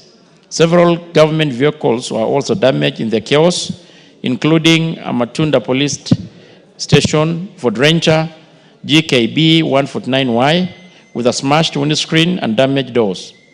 An APS Likuyani Land Cruiser with a smashed windscreen and dented driver's door. And the DCC Likuyani Land Cruisers GKA 41H with a shattered windscreen and a dented passenger's door. The injured police officers were taken to various hospitals, treated, and later discharged in stable condition. The bodies of the deceased were taken to the MTRH mortuary in Eldoret, where post-mortem examination were conducted. Investigation into the vital injuries of the Sarah, Boaz, and Dorcas are ongoing, led by the Kakamega County Criminal Investigation Officer. Additionally, all firearms issued to the officers on duty that day during the incident has been collected for ballistic analysis at the DCI Forensic Laboratory, where the results are still pending. Upon conclusion of the investigation, the officers who will be found capable of any offense related to the unfortunate vital killing of the deceased persons will be arraigned in court to face appropriate charges. On the third question, Honorable Speaker, to prevent use of live ammunition during demonstration and promote the adoption of alternative non-lethal methods of crowd control, the National Police Service has put measures in place with aim to minimize the use of live ammunition while ensuring effective crowd management, safeguarding both public safety and the right of demonstration. And they include, of course, several of them: policy and legal framework, the training and capacity building. Yeah, that's what I'm doing, Honorable Speaker. Deployment of non-lethal equipment, improvement of command and control, enhancement, public engagement, and community policing. And Honorable Speaker, on the last question, on the step being taken by the ministry, is that the ministry has no vote. That is on the compensation of the deceased. Honorable Speaker, unfortunately, we don't have a vote for the compensation of the victim. And I submit, Honorable Speaker. Yes, Innocent Mugabe, are you satisfied? Thank you very much, Mr. Speaker. But I must say that the statement is not satisfactory at all. First, from the incident, the young man Sydney was assaulted on 3rd, and the people who took him to hospital are the police.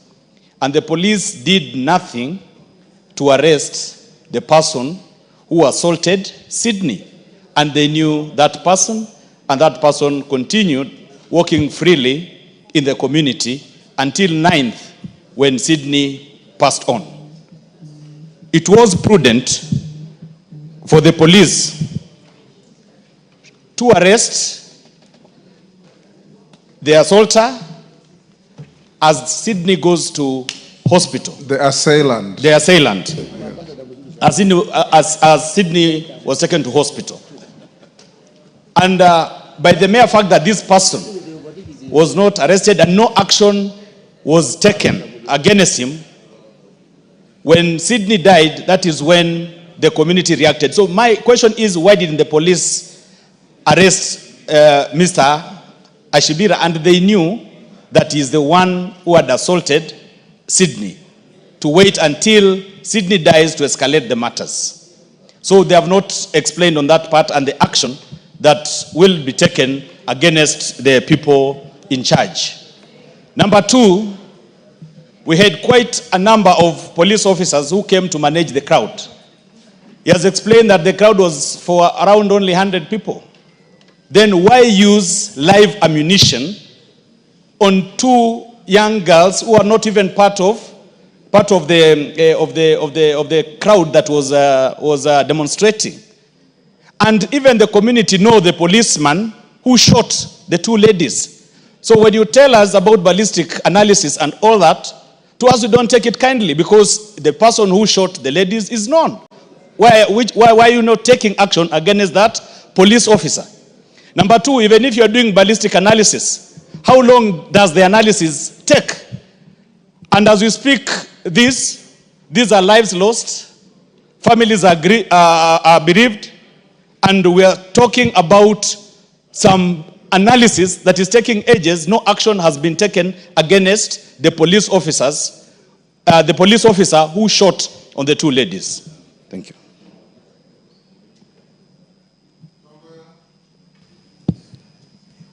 Umesikia vile umeulizwa? Unaweza kujibu? Mheshimiwa Speaker, and I think that is a report as presented to us by the ministry. Maybe can able to sort a follow-up question, clarification Has on the anybody issue been raised. charged out of this incident? Innocent Mugabe, has anybody been arraigned in court out of this? Yeah.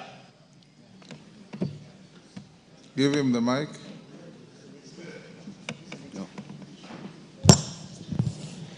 Yes, Mr. Simon Ashibira and his son were arrested.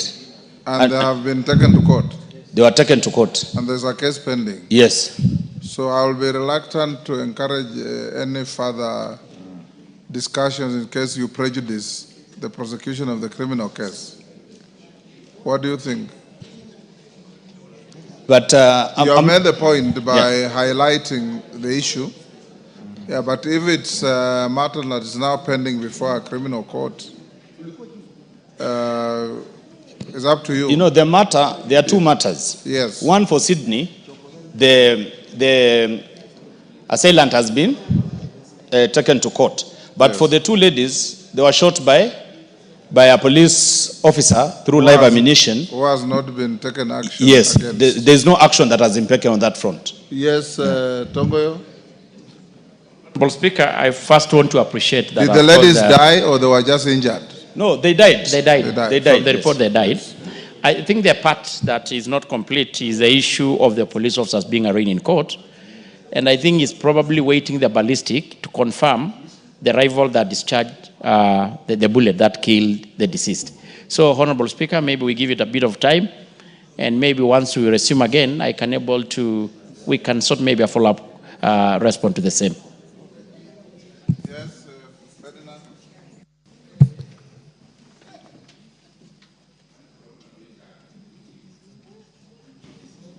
Mr. Speaker, I just want to make a very general comment that I think there should be something wrong with the police that when you call the police, like what happened in Mikoris and what happened in this case, where the police, there's no discipline at all.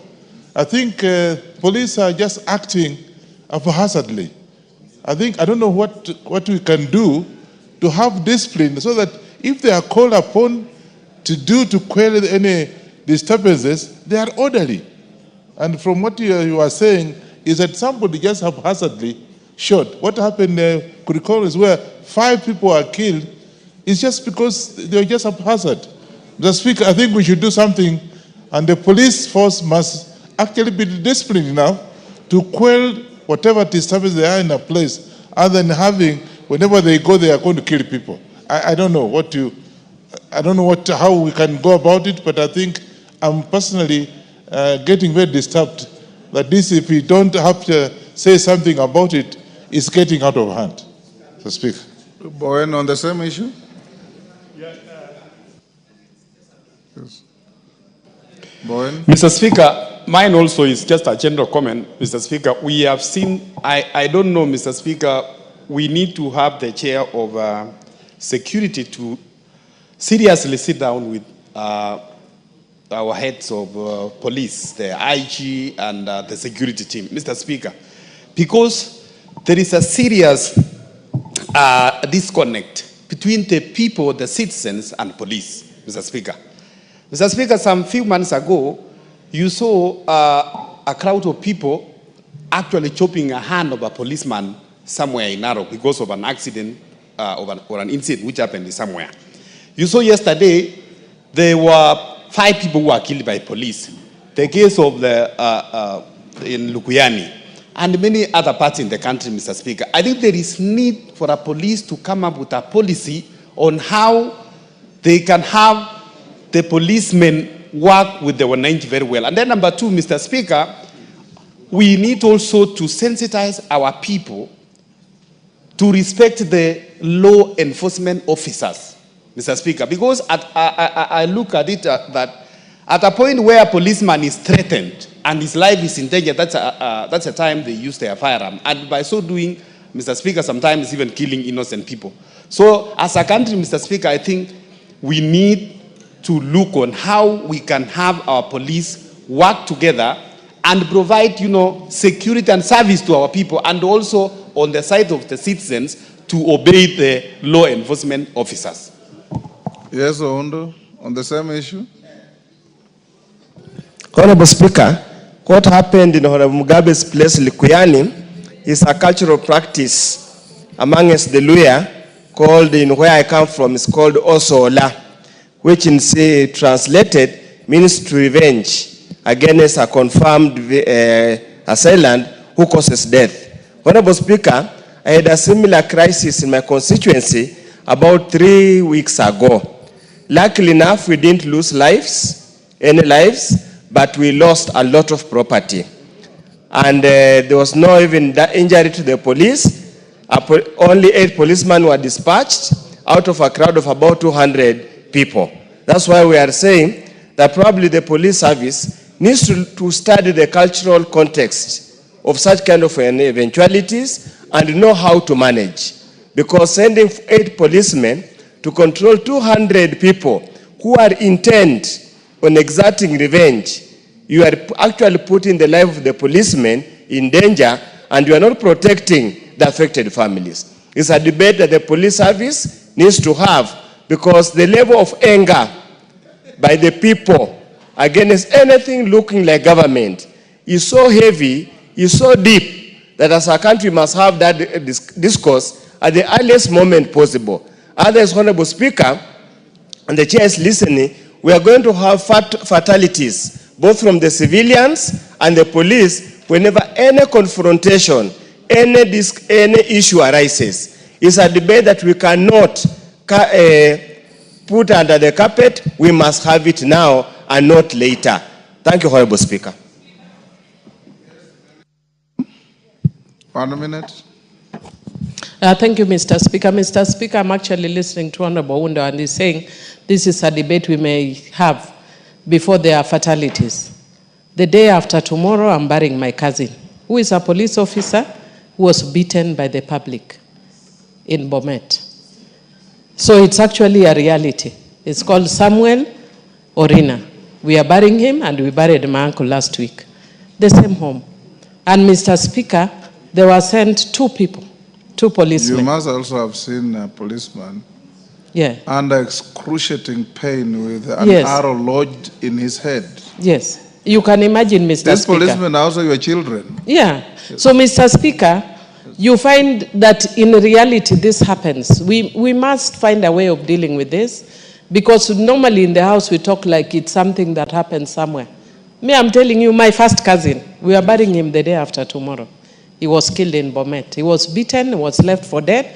He went and died of injuries about a week ago. So we need it, something that is no longer theoretical. You need to deal with it seriously. Tongo, you hear that?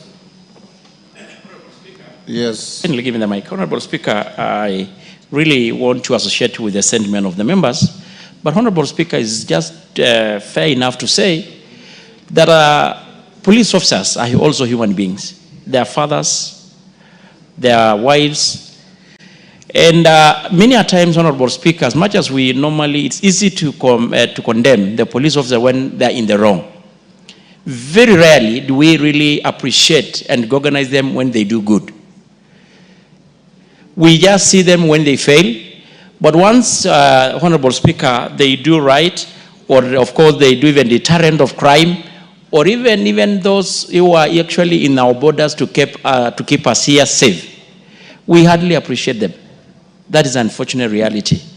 I'm not defending those rogue officers who may be a little bit go and against the ethics and the provision to kill innocent citizens, but equally the citizens must at all time, Honorable Speaker, not take the law in their own hand. So that is what I have to say. That is why we have the community policing, so that we can able to close the gap that does exist, Honorable Speaker.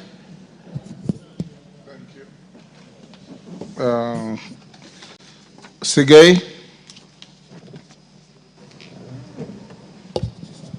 Honorable Sigay. Yeah, thank you, Mr. Speaker. I rise to request you, Mr. Speaker, about a statement I issued. I asked for You issued or you requested? I asked for a requested for a statement from the chairperson of Departmental Committee on Trade, Industry and Cooperatives regarding the Kenya Cooperative Creameries in Sotik.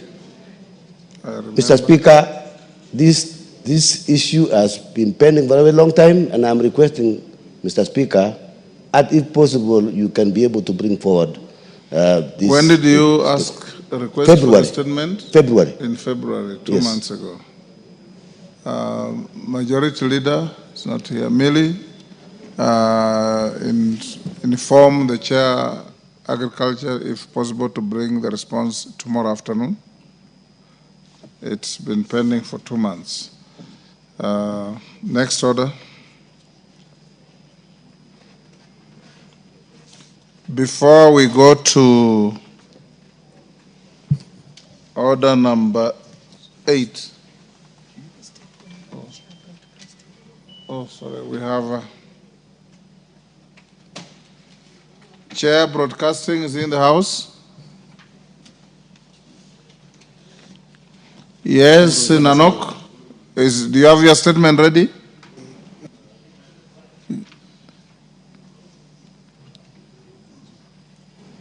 Give him the mic.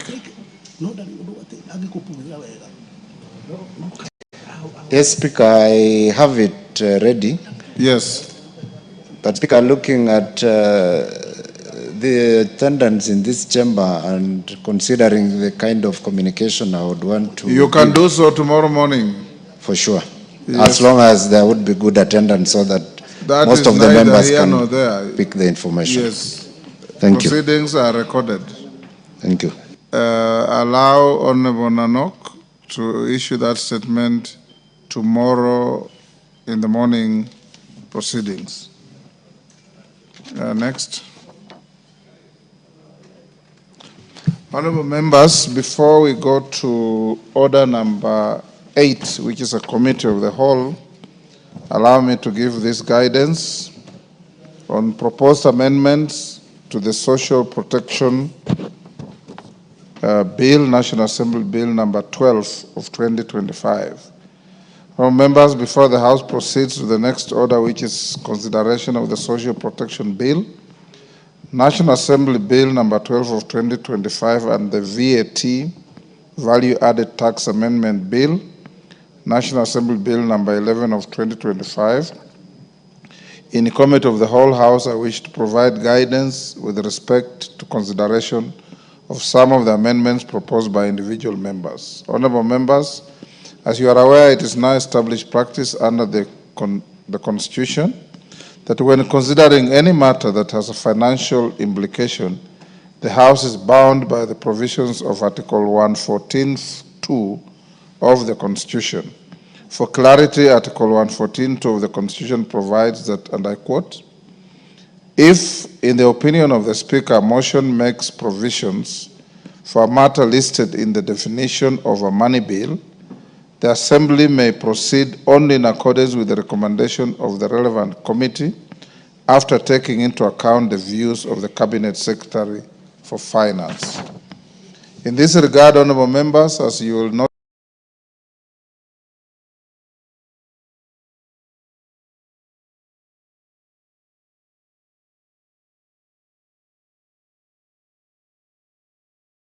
notice that in today's order paper, the member for Funyula, Honorable Dr. Ojambo Oundo, MP, has proposed amendments to the Social Protection Bill Social Protection Bill 2025. He is proposing to amend clauses 2 and 31 and introduce new clauses 30A and 30B in the bill, or relating to establishment functions and membership of social protection committees in each sub-county. I have analyzed these amendments and noted that they contain proposals touching on matters listed in the definition of a money bill pursuant to the provisions of Article 114(2) of the Constitution. This means, honorable members, that such proposal may only be proceeded if there is concurrence of the National Treasury through the Departmental Committee on Social Protection. In the absence of evidence that the amendments were processed in the manner contemplated in Article 114 of the Constitution, the Speaker is left with no choice but to direct that the Committee of the Whole House shall not consider any of the amendments or parts of the amendments that have been published in the order paper without a disclaimer.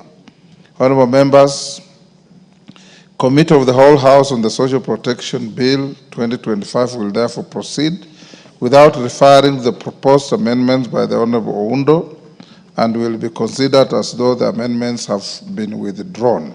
The House is accordingly guided. Next order. Oundo, unasikia hiyo? Yes. No comment. I've just given direction. I'm not inviting you to comment to that. Next order. Order number 8, Committee of the Whole House. Honorable members. Standing.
Order members, we are in the Committee of the Whole House.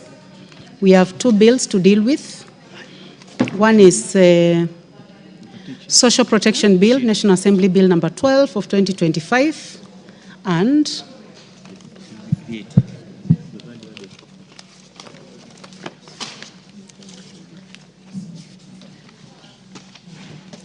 the Value Added Tax Amendment Bill, National Assembly Bill number 11 of 2025. So we start with the Social Protection Bill. Clause 3.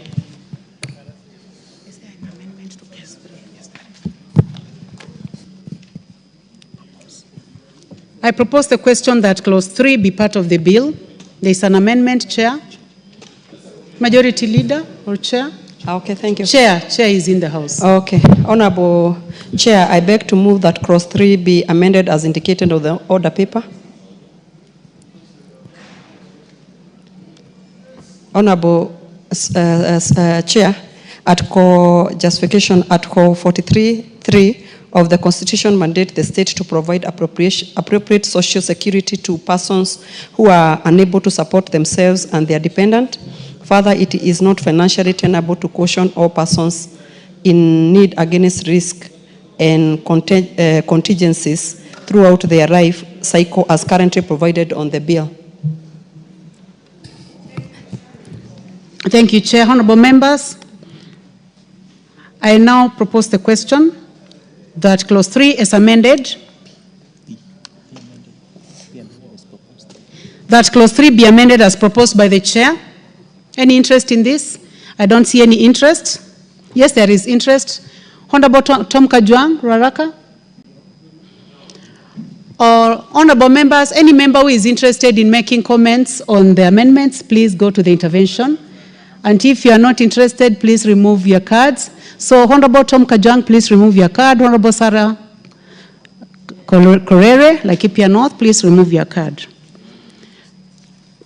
Honorable members, I put the question that clause 3 as amended be amended as proposed by the chair. Will as many as of that opinion say aye? Will as many as of a contrary opinion say nay?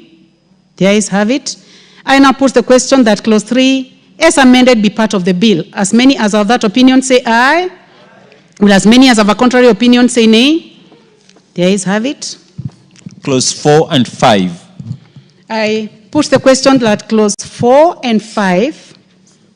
I propose the question that clause 4 and 5 be part of the bill. There be no amendment. I put the question that clause 4 and 5 be part of the bill. Will as many as of that opinion say aye? Will as many as of a contrary opinion say nay? The ayes have it. Clause 6. I propose the question that clause 6 be part of the bill. Chair, you have an amendment. Yes. Honorable Chair, I beg to move that clause 6 be amended as indicated on the order paper. The justification of this is a replacement of the word may with shall will abrogate the county government to implement national government policies on social protection through county-specific registration and strategies as opposed to making it optional as currently provided in the bill. Thank you, Chair. Honorable James Nikal, do you have interest in this? Let me first of all propose the question. I propose the question that clause 6 be amended as proposed by the chairperson. Honorable Nikal. Thank you, Chair. I rise to support this amendment. Social protection, Chair, is actually important. As of now, there is a lot of disconnect between what is happening at national level and at the county level. And actually, there is duplications. So I think this amendment actually will create the link that is required and even give provision for the counties to actually look at ways that they'll do. This is actually more appropriate to them. Therefore, I support. Thank you, Honorable Nikal. Honorable members, I now put the question that clause 6 be amended as proposed by the chairperson. Will as many as of that opinion say aye? Will as many as of a contrary opinion say nay? The ayes have it. I now put the question that clause 6 be amended as amended be part of the bill. Will as many as of that opinion say aye? Will as many as of a contrary opinion say nay? Honorable members, will as many as of a contrary opinion say nay? The ayes have it. Clauses 7 and 8. I propose the question that clause 7 and 8 be part of the bill. No amendment, so I put the question that clause 7 and 8 be part of the bill. As many as of that opinion say aye. Will as many as of a contrary opinion say nay? The ayes have it. Clause 9. I propose the question that clause 9 be part of the bill. Honorable Nganga, you have an amendment. Chairperson. Thank you. Honorable Chair, I beg to move that clause 9 be amended as indicated in the order paper. These amendments seek to ensure that the statutory mandate of existing ministries, department, directorate, state corporation, trust, or other agencies of the government are not interfered with or affected by operation of the National Board for Social Protection. Thank you, Chair. I now propose the question that clause 9 be amended as proposed by the chairperson. Any interest in this? Professor Waudo, member for Funyula. Chair, the amendment under B does not clearly come out clearly, Honorable Chair. Because I really don't foresee, probably the chair could explain a little bit, what problem are they trying to cure? Because by saying that despite section 1, nothing in this act confers upon the board the power to perform functions that are under the mandate of other government ministries, departments, trusts, or agencies. I cannot fathom how a board can undertake a function that's not within their remit.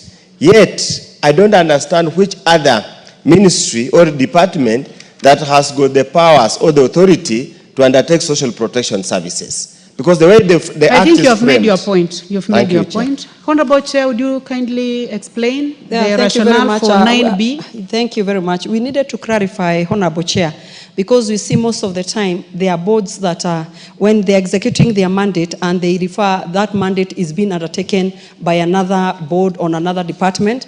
I was sitting with the Committee of Social Protection with Honorable Nyikal, and we realized even with the department that we oversight, there are those ones who are oversighting other departments that they are not supposed to be. So this one is creating that problem to specifically deal with their mandates. Thank you. I give a chance now to the Honorable Member for Seme. Chair, this is, I rise to support this because it's the definition of social protection.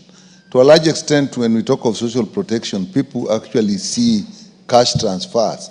People don't realize that even SHA, health insurance, is social protection. Agricultural subsidy is a social protection. School feeding is also social protection. So without putting that, but I think there is also further on means for cooperation without bringing that. So that conflict